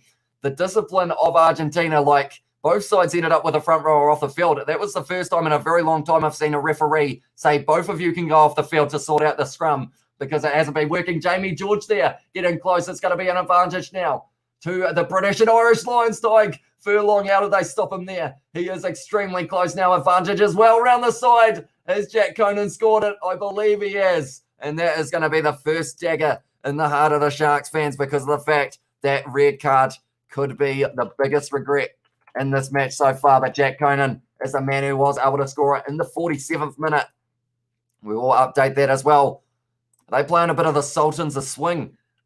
I think they are at this stage, but they are just going to be checking this one. But Jack Conan maybe just scoring that try for the British and Irish. Ooh, bit close. So I might not add this quite yet. I think that is a try. And Jaden Hendrickson, they show him straight away. The head down. He knows how much of a mistake he made there, unfortunately. And it is going to be one that he will learn from, because of the fact that I'm sure there won't be too many happy Sharks fans. Anybody got a red card? They did just send Jaden Hendrickson for an elbow to the side of the head of Liam Williams. And we have also got there, who got the red card? It was Jaden Hendrickson. Sorry, I did miss those just a little bit earlier on. That kick is not going over there. So that means now it's only going to be a 5-point ball game. That may have been just a little bit of a lifeline for the Sharks here, but whoever said that Dan Bigger was not going to be missing kicks very often, what team it was? The Sharks, who did end up with that red card. And we have got both Sharks. It's not Argentina as well, says Carl Peterson, and it's game over, says Aiden, and Welsh B team, though, as well, says Crazy Carpet, and that is a good point as well. Crazy Defo, as well, says Frederick, I believe that is. But at this stage now, Jack Conan, he will be a happy man. Although he doesn't look it at the moment, they have made another change. I recognise that face. I believe that is possibly Jeremy Ward, is it? If I'm not wrong. No, actually, that's Cameron Wright. I should have known that. My apologies here. Red card ruining the game as well, says Batman. Yeah, unfortunately, you can't go around throwing elbows onto guys who are lying on the side of the field. It does end up getting you in a bit of trouble. That's the thing.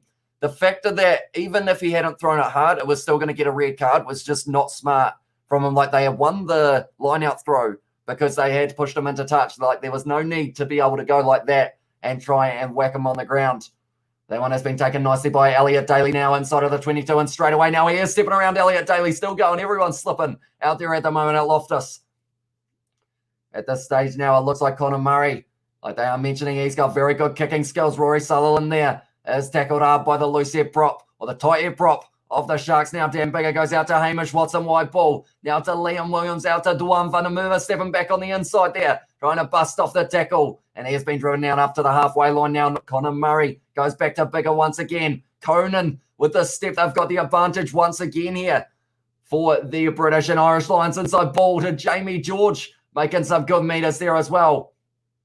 Once again, going to Connor Murray now. They went with the 6-2 split here in this match. That's a beautiful wide ball from Dan Bigger out to Duan van der Merwe. He puts in the step as well. And he has shunted off a couple tackles, and now he's got a brilliant opportunity. That is a ball and a half by Chris Harris, but they are now going to be going back for a little knock-on, I believe.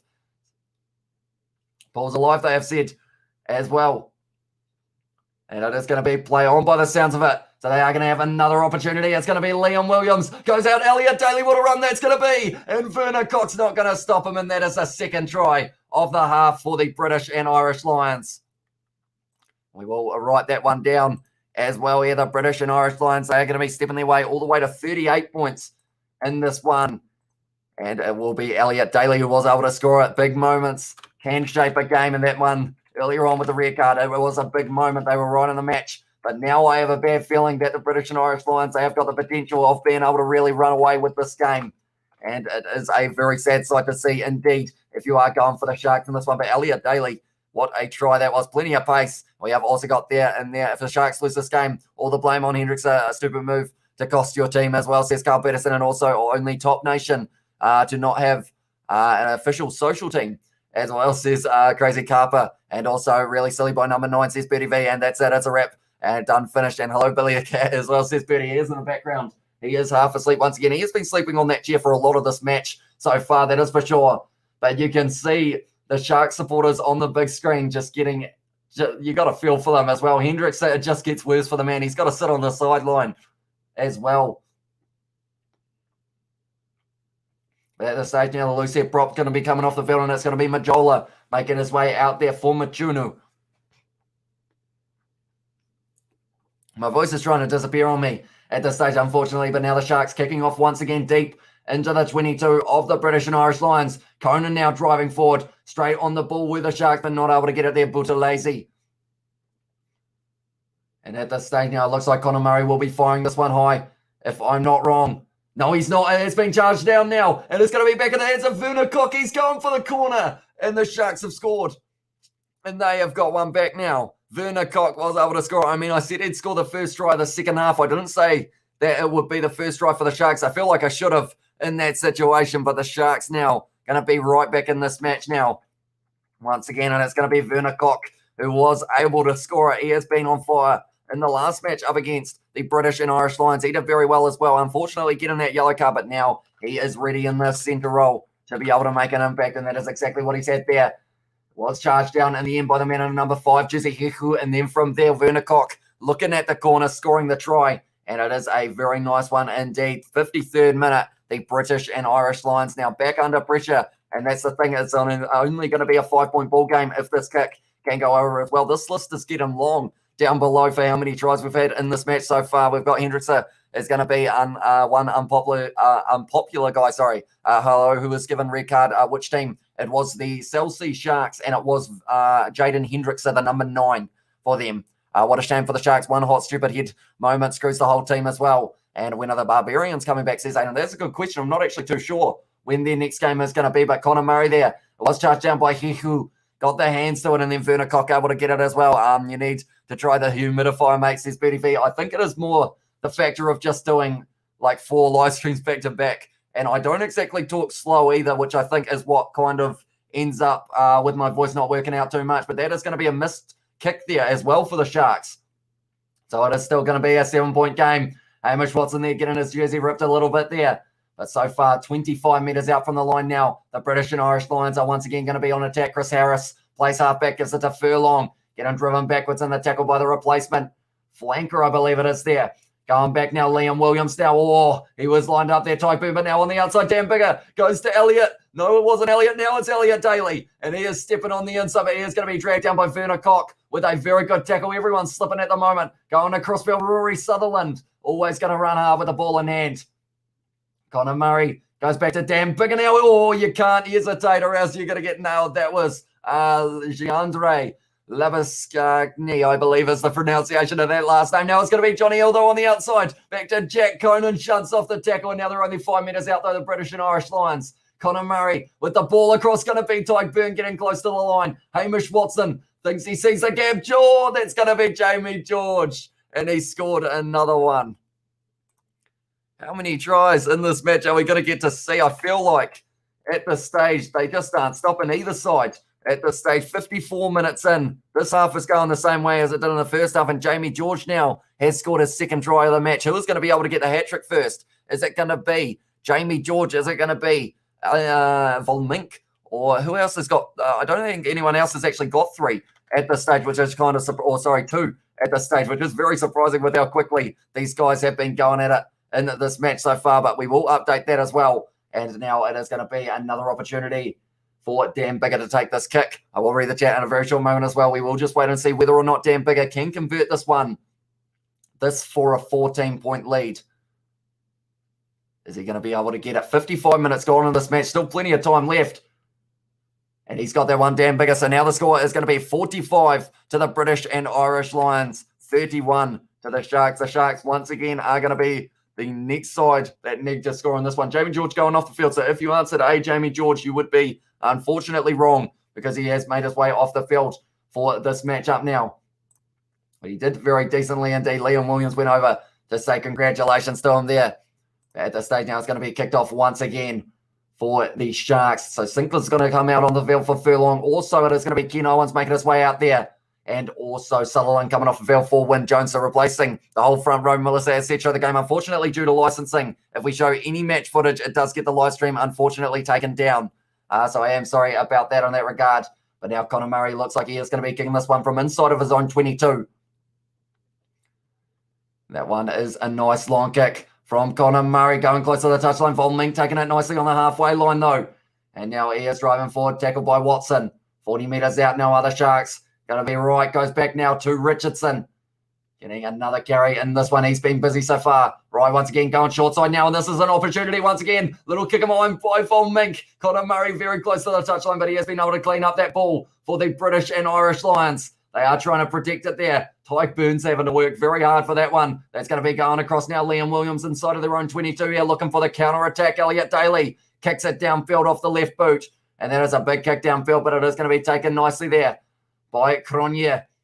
Looking for the little offload, gives it into the hands. Oh, no, he set him up big time there, Abrahams. And because of it now, they were trying to get straight on that ball there. And he has been able to there for the British and Irish Lions. It was Chris Harris, and now it's going to be Duan van der Merwe running off. He shunted off a prop. And that is something you don't say too often about a winger. But now it is going to be going back. Wyn Jones goes back now. Oh, it's a beautiful ball by Elliott Daly. Liam Williams on the outside goes to Watson one-on-one with Von Mink. The defence wasn't strong, but that was a beautiful tackle by the Sharks, number 14. Connor Murray going short side. He has been dragged down a metre short once again. And Liam Williams joining that breakdown. They are only going to be a few metres short. Now it's going to be Courtney Laws. He's going to be our man to stop. But he has been dragged down once again. Good defence from the Sharks so far on their line, but they need to keep them out. They can't let them score, or else that is going to be the end of the match for them. the stage now. Looks like they are going to be going around this side again. Who wants it? It is going to be in the hands of, oh, he's close to the line. He's literally going to reach out a little bit. It was Wyn Jones, but wasn't quite able to get there, I don't think. He was literally inches from the line. Now it's going to be a penalty advantage going back. Dan Bigger inside ball, Anthony Watson. He has just scored that try. And that is another one for the British and Irish Lions. Anyone who voted in that poll saying that they were going to get 7+, you were 100% correct in this situation. I believe that is now 8 tries for the British and Irish Lions, if I'm not wrong. But this game, at this stage, everyone is scoring out on that field, and it has been extremely entertaining in that regard. But Anthony Watson there was a nice inside ball to the man. He scored it in the 58th minute. We've still got 20 minutes left in this match, which is just a crazy factor. But yeah, beautiful inside ball by Dan Bigger while they had advantage. And it was just very nicely done. Anthony Watson scores the try. And it was Wright who wasn't quite able to stop him. Anthony Watson adding his name to that British and Irish Lions try scorers list as well. And we have got there in the chat tier what is going quick at the moment. But I do appreciate you all being here. You need to try. Oh, we have got 11 tries so far, says Tristan. I wonder if that was 1 or 2 tries ago, because it is certainly going up. You're a total pro, Hamish.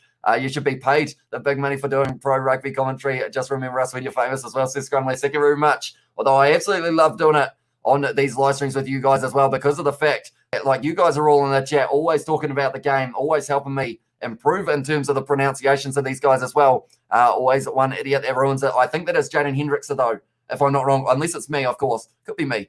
I would accept that as well, but we have also got in there 40 likes so far, so thank you all very much for that as well. Shark Stamina is going to be shot at this rate as well. Yeah, at this stage, the pace that it's being played at is just extremely quick, although for some reason I swear they had 26 subs, or not 26 subs, but up to 26 on their bench. The likes of Kerwin Bosch also there. So I'm not sure whether that was a rule of the I'm not sure whether that was a rule of the stipulations of this match kind of thing, because of the fact that maybe it's like you guys haven't had a lot of preparation like we have, so you get more subs. Because I see a number 26 out on the field at the moment. I haven't actually got them written down on my list because I've only got up to 23. But Dan Bigger now on the 22 goes to Daly. Now Duan van der Merwe down the wing. And tell you what, as soon as he steps, everyone's slipping over there. But great low tackle from Werner Koch. He has been playing phenomenally in this match so far. Connor Murray goes to Sinclair now. Wyn Jones getting another carry, but he is going to be dragged down by Thembelani Borley. But now he's given away a penalty for not rolling away, unfortunately. And at that stage, it was because of the fact that he wasn't quite able to roll away, which did cause now Dan Bigger to take this free kick quickly, or this penalty quickly, making sure it went into touch now, and it's going to be about 30 metres out. And the British and Irish Lions once again on attack. We have got, what's the time in the match? At this stage, we have got a replay, but I believe we are sitting at 60 minutes so far in this match. Shark Stamina is going to be shot at this rate, and annihilate the like button, y'all, as well, says Scrumless, and also another Barbarians toy every year. Usually, I think COVID put a stop to it this year, as well, says happening, and also don't the Barbarians get formed every 3 years, says Aiden. I'm not too sure when was the last time that they did have a few games, allows extra subs. They can only use 8, as well, says Frederick. Okay, so that makes a little bit more sense. So they are only still allowed to make the 8 subs out on the field. But at this stage, I see a number 26, and I'm not sure who it is, but now he has given away a penalty. Unfortunately, one of those players, I believe it was Richardson, who didn't quite get away there. And now they will be kicking for the corner once again. He is not too happy at the moment. And Dan Bigger going to be kicking out for the corner. Tackler not releasing is the call. We have also got in the chat. I'm back. Sorry, I haven't been able to watch the stream. Says Hevinson, no worry, mate. It is good to see you back in the live stream. 13 tries we have had in this match so far. And we have also got how long is Duhan van der Merwe, or how strong is Duhan van der Merwe. He is extremely strong. And I feel like he must have very good traction on those boots, because of the fact that everyone else seems to be slipping over, but he's just kind of gliding and going through the gaps. But it is going to be Ken Owens now with this important line-out throw for the British and Irish Lions. They have already scored many tries in this matchup. Is this going to be another one? They are only going to be 10 metres out now. Courtney Laws claims it. Goes back now to Wyn Jones. He's driving at the line. He's getting close, but he is going to be short as he is. He's on his back there. And it is called held up, which means now it is going to be a scrum feed for the British and Irish Lions. 5 metres out from the Sharks line. We have also got there, smash it, as well as scrumless. And at this stage, I will have a look.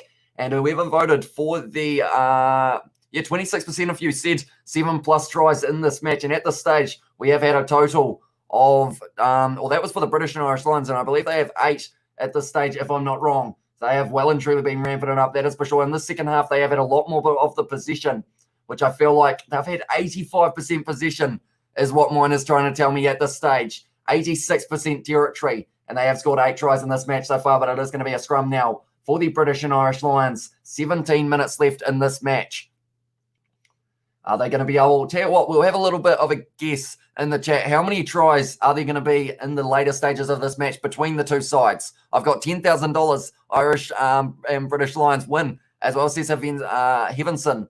Was that bet like at the start of the match or possibly at this stage? Because I feel like that is a pretty safe bet at this stage. But yeah, if that was at the start, that would be huge indeed. And we have got, I feel bad for the Sharks. One bonehead move and they're screwed as well, says Scrumless. Yeah, that's the thing. It's incredible how quickly a match can change. Dylan Richardson, though, out there in the number 6 jersey, he's made 18 tackles. Then Kieran van Veeren has made 14 as well, but 18 in only 63 minutes has been extremely impressive. Just made $5,000 now for my prediction as well, says Carl Peterson. 5,000. That is impressive at the stage as well, says Heavenson. But yeah, at this stage, that's going to be almost another one for the British and Irish Lions. And they are going to be close. It's only going to be a metre short. It's going to be Kyle Sinclair. He's been stopped as well. That is good defence from the Sharks. But how long can they hold on? Not long. It is a try to Tyke Byrne. And that is going to be his second of the match. Is he going to be the man who gets the hat-trick in this one? We will have to wait and see. But the British and Irish Lions now, they are going to be sitting on 57 points. This is going to turn into 59, though, because it is going to be a nice, easy kick for Dan Biggar once again. Round the side of the ruck, only 5 metres out originally. They did well to hold him up originally, but Tyke Byrne there, he's only a couple metres short. Is he going to be the man who gets the hat trick? Possibly. Huh? What'd they just say? Okay, no. Okay, for a second, when the referee said they had the penalty and then they took it or something along those lines, or it was something to do with a penalty, and I wasn't sure what it was going to be. 4 more tries, says Wind Up. I assume that one is included, so that would mean only 3 more now. And that's the thing. At this stage, these two sides just won't stop scoring. This is going to be a 100-point match. We've still got 15 minutes left as well. We've got to subscribe to Evanson. Get him 250 subscribers. Little shout out there as well. But now it is going to be kicked off once again for the British and Irish Lions. Going to be receiving it off kickoff, I should say. The Sharks are going to be kicking off. I can see your cat. You can indeed. He is chilling up there. Once again, he has been up there for almost all of the live streams today, which is pretty interesting. And that's going to be Costa coming off the field, and that's going to be Yonka coming on the field now for that replacement. We have got Dan Biggar, does not miss as well, says to happening. And of course, earlier on in the match, we well and truly jinxed that one. But now it's been kicked off. Oh, that was a nice one. But it's going to be taken by Sam Simmons, who's going to take a bit to drag him down.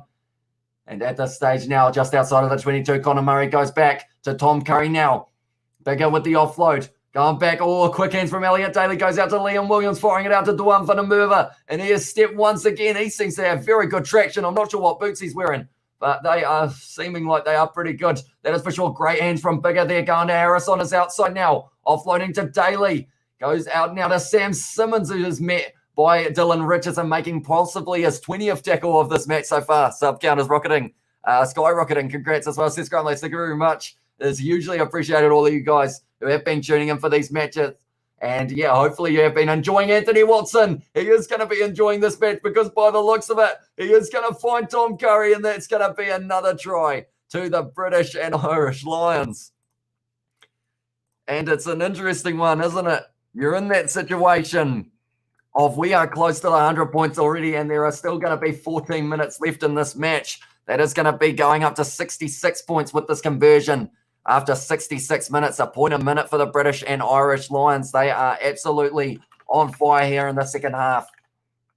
And it all, I want to say it doesn't all come back to it because there have been a few moments in the second half, of course, that probably would have happened anyway. But the having one less man out on the field for the Sharks has been costly. And Tom Curry, he will be loving it, though, because he has just been able to score the try for the British and Irish Lions. He's only been out on the field for a very short amount of time there, Tom Curry. And he has already added his name to that try scorers list. 10 tries for the Lions, says Carl Peterson. How many did they score in the last match? I'm wondering, does anybody have that information? Do let me know if you do 15 tries as well, but 15 tries between the two sides as well. It's crazy at this stage. Jonathan has said try fest, just what you want from a Lions warm-up match as well. That's the thing. It has been very entertaining to watch. And for a game that I'm thinking not too many people knew was actually taking place, like for us who have actually had the opportunity to watch it, Like, it is pretty awesome. Like, I'm sure there will be highlights on YouTube after this match, which you guys will be able to check out. In fact, I'm not sure whether I'm supposed to shout this channel out, but it is called Full Force Rugby. He won't have anything up yet, but normally after the matches, he does actually upload full game highlights and also full matches. I think his channel is going to get taken down very soon, though, by YouTube, probably in the next kind of couple of weeks or so. But after this live stream, if you guys are keen to see some of those highlights, be sure to check that channel out. If the British and Irish Lions don't upload them, that is as well. That is taken inside of the British and Irish Lions 22 once again now. Going to be Connor Murray, playing halfback, first receiver. Tom Curry getting driven down to the ground. Oh, that's going to be a penalty, unfortunately. And you can't afford to do that. The number 26 just getting it a little bit wrong there, unfortunately, for him. I'm not actually too sure who that is at this stage in the number 26 jersey as well. I want a pair of Duhan's boots as well, says John. Yeah, they are very grippy. That is for sure. Like, I feel like you could run down a steep hill with them and you'd be absolutely fine. Wet hill on a rainy day, no problem for Duhan van der Merwe. That sounds like a weird sponsorship deal that he might do with some sort of like landscaping company / combined with a boot sponsor. But now it is going to be Connor Murray. That one wasn't straight. So that is a first mistake in the line out, I believe. At this stage, Ken Owens, I think he thought maybe that it was a mismatch in terms of the amount of people who were in there, but it is now going to be the scrum feed. That L, as well says, wind-ups, and also we have got in there, since that red card, the front row changed. It's become more, it's just been a total domination since the happening. Yeah, their best chance was when that try was scored by Werner Koch. Other than that, though, it has pretty much been going all the way. The men who are wearing the red at Loftus Versfeld. I feel like I still struggle to say that one. Versfeld? I think it's Versfeld as well. And Toulouse will sign Duhan van der Merwe in a heartbeat as well, says Carl Peterson. See, that's the thing. He'll be getting some big money offered to him, I would think, in the near future. That one is going to be in the scrum feed of the Sharks now. They have been able to claim this ball. Trying to break through. And it is going to be counted as a tackle 40 metres out of the moment of the Sharks. Going once again right, goes to Bolly. Driven sideways there by Bundy Aki, who is now out on the field as well, replacing one of the backs. I think it might be Elliot Daly, if I'm not wrong. Goes back now to right. Now it's going to be, tell you what, Richardson's had an extremely busy game at this stage. And that is going to be a penalty there for the player, I believe, not rolling away, or the player getting stuck on the wrong side, I think it was. And we have also got in there as well, Duhan's boots, attracted tires as well, says Frederick. Yeah, I don't know what's like the difference between them and everyone else's, but he has only slipped over maybe once if he's lucky. And I feel like that one will just be down to maybe human error. Every other time, he has just been able to keep his footing. And everyone else has been struggling out there on a slippery day. And I believe it is must be 7:30 at the moment there in South Africa. So it might be a little bit of evening dew. I believe the temperature will be around 10 degrees Celsius. It is currently -1 here in New Zealand at 5:30 a.m. That is a bit rough. But yeah, we have still got sleeping to do, which is good. It will be nice and no, it won't be sunny when I wake up because it will probably be dark once again since we are in winter. But nonetheless, now it's going to be a rolling ball for the Sharks. This is looking strong for them here. Could be too little, too late, but I'm sure they would be loving to be the side that brings up the 100-pointer. And Thimbalani Bolly is the man who tries to go around the side. Now it's going to be right now. It's going to be a penalty. He was on his feet, but they are going back now for the penalty once again to the British and Irish Lions. And even the man trying to take the quick tap there, Kieran van Veeren, was slipping all over the place. And they are kicking for the corner once again near the Sharks, all down to the strong core rather than grippy boots as well, says Wind Up. Yeah, I feel like I could wear the same boots and slip over every time I try and like change direction, to be fair. So, yeah, unfortunately, I think I would need the spikes. You know, like SpongeBob has, or what's his face? You guys seen the SpongeBob movie? That's a weird question to ask, but it is currently 5:30. But you know that guy from the SpongeBob movie who has like the spikes in the boot, how he tries to get on David Hasselhoff's back, which is a normal sentence, of course. But that guy, he has those strong, like, big spike boots, and I feel like I'd need those just to be able to stand upright when it is a little bit rainy on a downslope. But now it is going to be once again the rolling ball for the Sharks, getting closer to the line now. Looks like it is going to be stopped there. Kieran van Veeren has got that one passing it back now to right. Can they get the 100 here? The Sharks with the wide ball. Oh, it's going to be Liam Williams slipping over there. Now it's going to be Von Mink, who is also dropping that ball. Liam Williams almost with the sliding football tackle there. But now I think it is going to be another penalty to the Sharks. So at the moment, it is just keep on coming. Well, it is just keeps on. Okay, no, can't speak it. What's the sentence I'm trying to think of? My brain's not letting me say it. Looks like everyone keeps on slipping over and dropping the ball. That was a simple one. Tries can't keep up as well, says Jonathan. Yeah, at this stage, like the amount we've had Adam Beard also coming out on the field now, I believe, if I'm not wrong. Yes, it is. Now it's going to be a line-out drive. Once again, the opportunity for the Sharks is on here, and they will be hoping that they can do it. And it has gone to the front now. I feel like my brain stopped working. Luckily, we've only got 8 minutes left in this match. But at this stage now, it's going to be Kieran van Veeren once again trying to get that drive going, not really moving anywhere. So it looks like Wright might think about using it. Wayne Wright now, or just Wright, I should say. It's going to be now the number 25 driving forward. Werner Koch going to play a halfback here. The ball is almost stuck in that breakdown. They've got another advantage here, the Sharks. They're what the British and Irish Lions, they will have to be careful not to go to the bin very soon.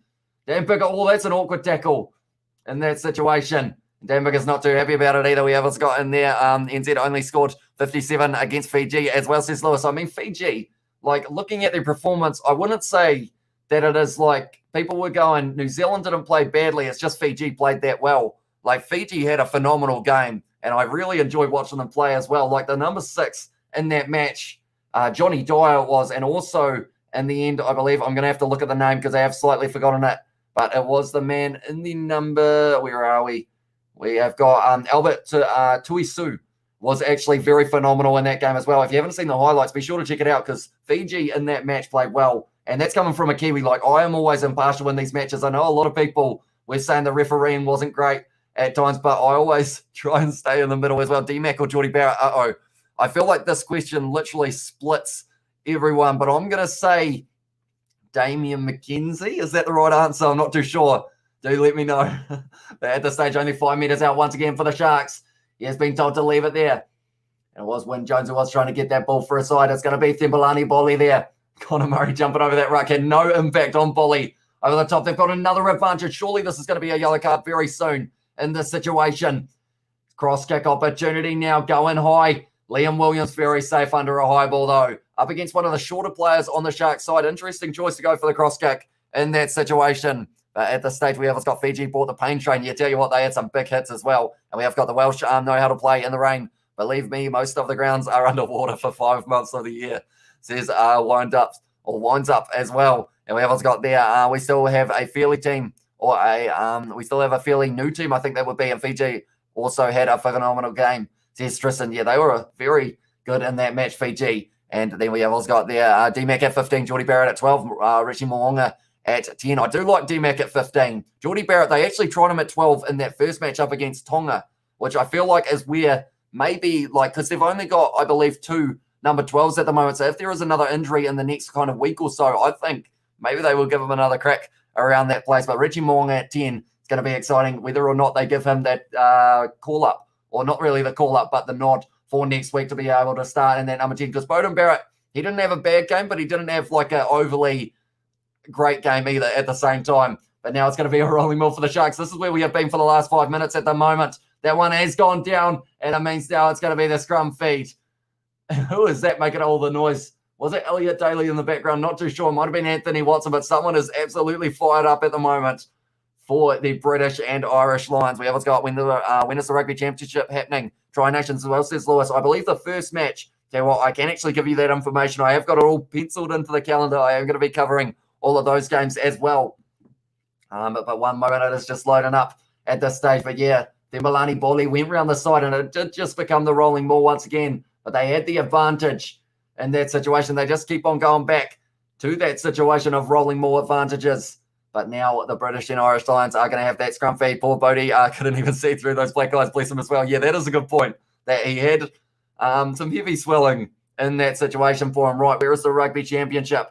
It is actually going to be the Rugby Championship with South Africa involved in this one as well now, and that's going to be 15th of August. We're going to get to see the Springboks versus Argentina. That is the first match, and then it is going to be Australia versus New Zealand on the 21st of August, but the Bledisloe Cup is going to be before that, and that is going to be kicking off on the 7th of August. So that should be exciting stuff as well. And we have us got there in the chat, Damian McKenzie, I got tackled so hard his ancestors felt it as well, says Scrum Lass. Now it's going to be Liam Williams trying to pierce the line here. Currently only 3.5 minutes left in this match for the Sharks. It's going to be a penalty. to the British and Irish Lions. We are currently sitting at 97 points. I want to see the Hundy. Who's going to be able to bring it up? That's a big question.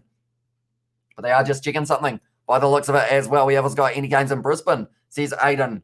Oh, that's a good question. I know that New Zealand are playing at home for the first round of the Tri Nations. Okay, Lane Barnes has just told the British and Irish Lions it's a long tour, so let's not be idiots pretty much. At a glance, it's going to be in Perth at Optus Stadium as the first home game for the Wallabies up against the All Blacks, and then I will check the Rugby Championship as well while we are waiting for this line out to take place. Then we have also got at the Rugby Championship, says Aiden. So Australia play New Zealand. That is going to be at Optus Stadium. I think I already did that one. Australia take on South Africa at to be confirmed. So there could be a game in Brisbane at Suncorp perhaps, if we are lucky, and we have also got their body slam the like button yell as well, and take my hat off to the Sharks, one man down and keeping the pressure on. Yeah, that's the thing. Like, they were right in this match, 26-26 at halftime.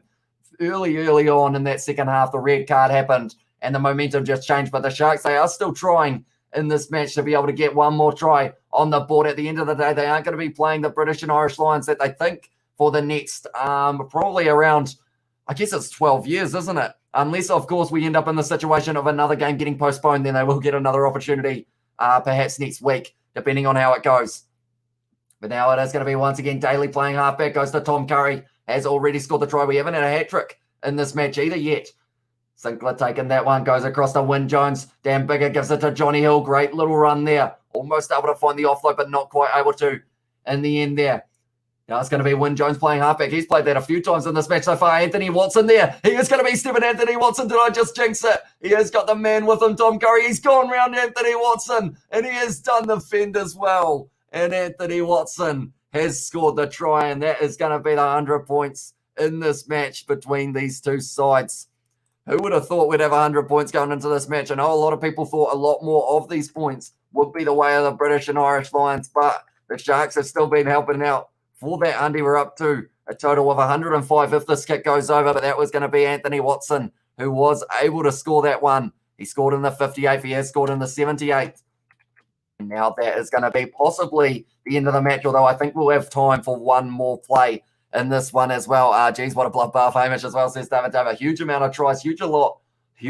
That's a new one. A huge amount of big hits we have seen in this match as well between these two sides. In terms of, I think it was Ken Owens who was bleeding, if I'm not wrong. Great feed. A lot of fun. A lot more fun than listening to a radio channel as well, says Jonathan Nurse as well. And thank you very much, mate. Hugely appreciated there. And I feel like that is kind of the goal that I go with. I've done the maths wrong completely. It is not 74. They are only sitting on 71. I think he may have missed this kick, though, if I'm not wrong.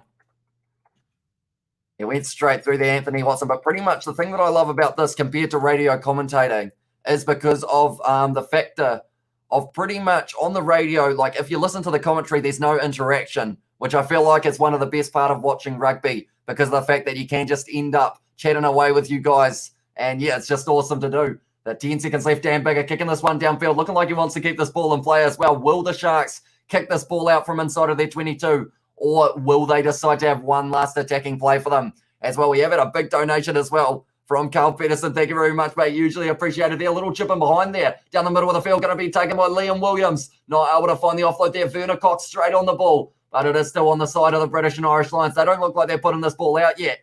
At this stage, I will put that one up on the screen as well. Thank you very much, Carl. Usually appreciated there. Now it's going to be Tom Curry going back to Ken Owens, getting another carry in this one. They are up to 80 minutes. They haven't put the ball into touch yet. It's going to be interesting to see whether or not we are going to get to see one more try. Johnny Hill was open, so because he did get the ball in hand. Little offload back. It's going to be a knock on. No, it's not.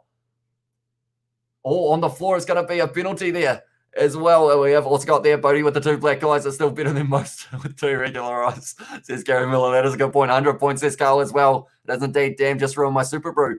As well, says Gareth Ferguson. What was your guess for this match? Do let me know. The Lions should voluntarily withdraw a player scenario training purposes as well, although they are going to kick it out to touch now, and that is going to be the end of this match. 71 to the British and Irish Lions, 31 to the Sharks, and who would have thought that would be the full-time score going into halftime? It was 26-26, I forgot it was on. You were late, up late watching AFL as well, says Gary Miller. And also we have got in there, I guess, Spidey sense wasn't as strong as we thought as well. And Carl with the big money says, Scrum Lass, it is indeed.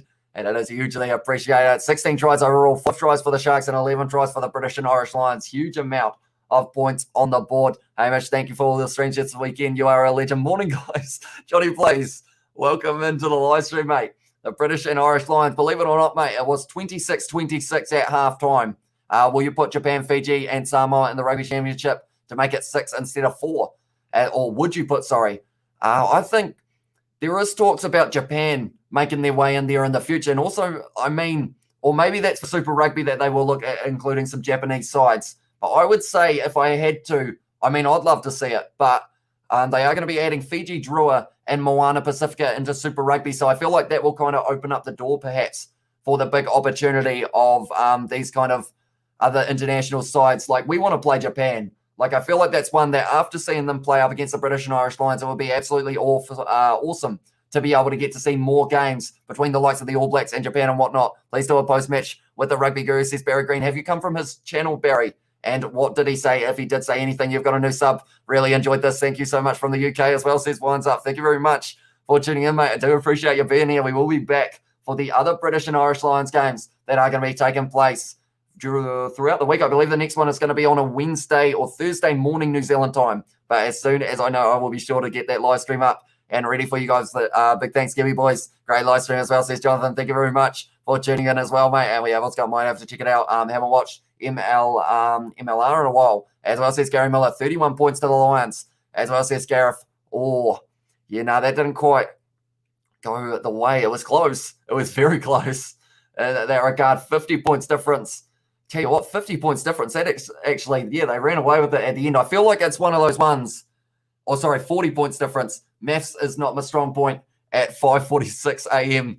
But yeah, it's one of those ones that I feel like at halftime with 26-26, it just seemed like it was going to be an extremely close matchup. But then that red card of Jaden Hendrickson really kind of changed the game as well. I can barely open my eyes, says Marco Vodopolovic as well. And we have got there in the chat. Cheers, Hamish. Have a rest as well and appreciate the live streams this week. See you on Wednesday against the South Africa A team. And I feel like I will need your guys' help on that one because I probably won't be able to pronounce some of these names to save myself. But hopefully with your help, I will be able to get them somewhere near correct, as I've watched on the Rugby Network before as well. And 3.23k subs. Damn, dude, you gained 130 subs during the time I was sleeping as well, says Marco Vodopolovic. Yeah, we've been busy.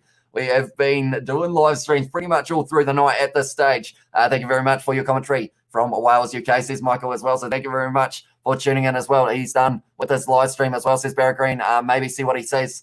And he didn't say anything. But nonetheless, if you are new to this channel, be sure to hit that subscribe button. It would be hugely appreciated for you guys who are just tuning in now. Thanks for the stream, says Gareth as well. You call him the next game, bro, says David. I won't be doing the game between USA and Ireland, unfortunately, purely because of the fact that I may end up falling asleep halfway through it. Not because of the action that would be in it. Kobus Reinach. That's how you pronounce Kobus Reinach. Yeah, I feel like I have said it wrong in the past, haven't I? Reinach. Oh, Ryak without the N. Reinach. Yeah, I feel like I have gotten it wrong. I think I did it in the South Africa-Georgia game that I may have not quite said it the way that I should have been able to. Well, it's got nice one for the stream, brother. Top job as usual, bro, says so happening. And yeah, thank you very much as well. Oh, well, thanks, says Gillian. And also he's done with his live stream. So I will have a message to him, although normally he isn't active on Facebook straight after. I will send him a quick message. We still have a little bit of time left on our live stream. We are going to be looking at some stats for this match and tell you what, there are a lot of them when it comes to the try scorers. Would love it if you guys do a post-match interview as well, says Barry Green. Although every time I have done a post-match review with him, it is when the Sharks have lost. So I feel like it's one of those ones that he will think that by this stage, I am just being mean. Well, yeah, thank you again for the commentary gauntlet, Amish. Thank you for all you do for us. All the best, or you're the best. As well, says Scrumless, thank you very much. And yeah, I love doing these. So I feel like it was nice and easy, even though I think I was probably like how tired I was during Wales versus Argentina completely went away as soon as it was in the situation of it being for the British and Irish Lions tour match. But in this match, Tell you what, does anyone remember the stats that I told you guys at halftime with how close this match was? Because looking at some stats now, we've got 65% possession in the end for the British and Irish Lions, including 78% in that second half. Then also 67% for the Territory in this one as well. 11 tries for the British and Irish Lions, 5 tries for the Sharks, and then in the end, 632 metres for the British and Irish Lions. Now, going into halftime, the Sharks had actually made more metres when it came to the metres carried. So that is insane. Defenders beaten 45 to the... Tell you what, anyone who was seeing those stats at halftime. And we have also Reinach, but Gurgle, that's G as well. Reinach. I feel like that's too much. But is it Reinach? Go have a crash as well, says David Davids. But at this stage, yeah, defenders been in an extra 30 in that second half. Clean breaks 11 to the 6, and also in the end making double the passes in this match as well. And then the tries in this match, Anthony Voldmink was able to get 2 for the Sharks. Also, Lionel Cronje was able to score, he was able to convert 50% of his kicks. Thicke Abrahams scoring once, Jaden Hendrickson scoring once as well, which was unfortunately overshadowed by the fact that he did get a red card, and then Werner Koch was the other try scorer for the Sharks. Then for the British and Irish Lions, there is a bit of a list, to be fair. Dan Bigger had a decent day with the boot, 73% of his kicks going over. Jamie George, 2 tries. Tyke Byrne, 2 tries. Anthony Watson, 2 tries. Chris Harris, Duhan van der Merwe, Jack Conan, Elliot Daly, and Tom Curry were all other try scorers. Joseph Yaya has said thanks for the commentator as well. No worries there, mate. 100 point game, 71 plus 300. It's not 300. 31 is 102. That's the thing. Over 100 points scored in this one. 102-0 was the score in the match between the All Blacks and Tonga. We had the same amount of points in this one. A little bit less one-sided in this one. High scoring one, says Barry Green. It was indeed. And Brom has said yes as well for Reinach. No, that was just Reinach. I feel like Reinach. Oh, that was a little bit too much tongue roll. Reinach. I feel like I'll hopefully get the hang of it before the Springboks play next as well. Argentina versus Wales details as well, says Marco Vunipola-Bear. Do you know the result, Marco Vunipola-Bear? Because if not, this is going to be a spoiler for anyone who is in the chat, but it was 20-20. It was a draw in the end. 3 missed kicks for Argentina in that match. 1 missed kick for Wales right at the end of it. And then there was also a red card for the fullback, Juan Cruz Malia, I believe it was. Ended up getting a red card for Argentina. 2 of the front rowers, 1 from each side, got sent off with a yellow card because the referee was like, your scrums are not working, get off, pretty much in that situation. But yeah, in the end, 20 points to 20 points. No try scored in the first half up until Pablo Matera scored right at the end of it. Reinach, as well, says Comas, Reinach fan. And yeah, hopefully I will get the hang of it before the end of all of these ones. But nonetheless, I think that is almost going to be the end of this live stream, perhaps. I do thank you all very much for tuning in. It is currently almost sitting 6 a.m. here in New Zealand. So I assume that it's going to be sitting at around 8 p.m. there in South Africa. What a game as well, says Marco Vunipola-Bear. Yeah, extremely close, extremely nerve-wracking at the end because of the fact that it was a kicking opportunity for Wales that would have won them the game in the 80th minute. But unfortunately, they weren't quite able to get it. And then from there, it was Argentina about 5 meters out from their line. They kind of did what happened in the Tri Nations last year in one of those matches, how the guy just went, you know what, this isn't going well, we're just going to kick it out. I agree, it was a belter as well, says Fade Toxic, AJ as well. And Ireland are currently playing USA. I believe it is about to kick off, isn't it? If I'm not wrong, or has it already kicked off? In this situation, I'm just having a wee look. I think it might be a 6:15 p.m. kickoff here in New Zealand, if I'm not wrong. So it's very close. I shouldn't do another live stream. If I do, it will be well and truly into the hours of the morning. It's probably almost time for the sun to come up out there. Not quite, but it is getting close as well. USA will pump the Irish. I don't know whether that will happen in that match. That is sure we have a good sleep, Hamish, as well. And we have also got 6 a.m. I'm waking up, and you're going to sleep there as well. I'll tell you what, my sleep schedule is completely around the wrong way, and I do see you put nonetheless earlier on in the chat as well. And they play at 7:15 p.m. UK, and it's on Channel 4 YouTube channel, says Cobus Reinach. So that is pretty awesome that they are going to have it actually free to air, is it? If I'm not wrong. But yeah, anyone who does want to see highlights of this match, And we have also got there, Tristan has said, no, man, this is discussing as well. Says Tristan Trey, is that for discussing about the match? Or I'm not too sure. But yeah, it's one of those ones. Anyone who does want to see the highlights of this match, also possibly a full match replay of this one. One moment, I will quickly see if I can find the channel that I did see earlier on. I'm not sure how much longer it's going to be on YouTube, because I feel like he may end up the match as well, says Tristan Trey as well. But yeah, at this stage, I'm not sure how much longer this channel will be out and about, because of the fact that they may end up getting themselves copyright strike. But it is called Full Force Rugby, and normally they upload some sort of highlights slash that kind of thing after the match. So they did the game against the Sharks last week or a couple of days ago, so they might do something along those same lines. But I think maybe the British and Irish Lions YouTube channel might do a little bit of the same as well. Your sleep schedule is that of a methamphetamine. I just realized what that word was. I was thinking methane, and then I realized as well. But yeah, luckily it is just due to editing on YouTube rather than the first option. My dog is cool, says Fade Toxic. Is that your dog in the photo? Because if that is the case, I can actually put it up so everyone can see it. If that is your dog, that is Tiny. And is it a girl or a boy? But talking about this match as well while we are at it, for anyone who is just tuning in now, all of the try scorers are down below me. And in the end, it was 102 points scored in this match. Huge amount. I love Full Force Rugby channel, all the match uploads. Everyone's saying a prayer that they don't get taken down. Yeah, at this stage, I am a little bit worried for them, because of the fact that, unfortunately, it will probably only take one of those channels or one of those companies who produce the game or broadcast the game to see it and then have it completely taken down. Ferreira. Is it Ferreira or Ferreira? I think it is Ferreira, if I'm not wrong. But yeah, Hendricks ruined it. Unfortunately, just ended up giving away a penalty he didn't need to, because of the fact that, like, all he had to do in that situation was make sure, the ball had already gone out. So it's one of those ones that discipline is important, and it is a girl in this one as well, and it is Ferreira. And we have got also, do you think Argentina will win next week?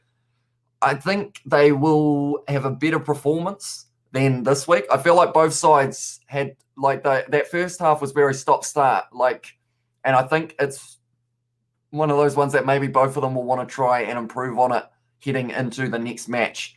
And if they can, I think it could be a very high one as well. Anyone watching the Euros final tomorrow? It's going to be an early morning start here in New Zealand. So depending on how much sleep I do need to catch up on, may depend on whether or not I will be watching it. It was my dog's first birthday 1.5 weeks ago. I brought him $50 worth of steak as well. That is a lucky dog as well. And we always got love from Fade Toxic AJ, and I'm saying 27-23 for Argentina to win this one.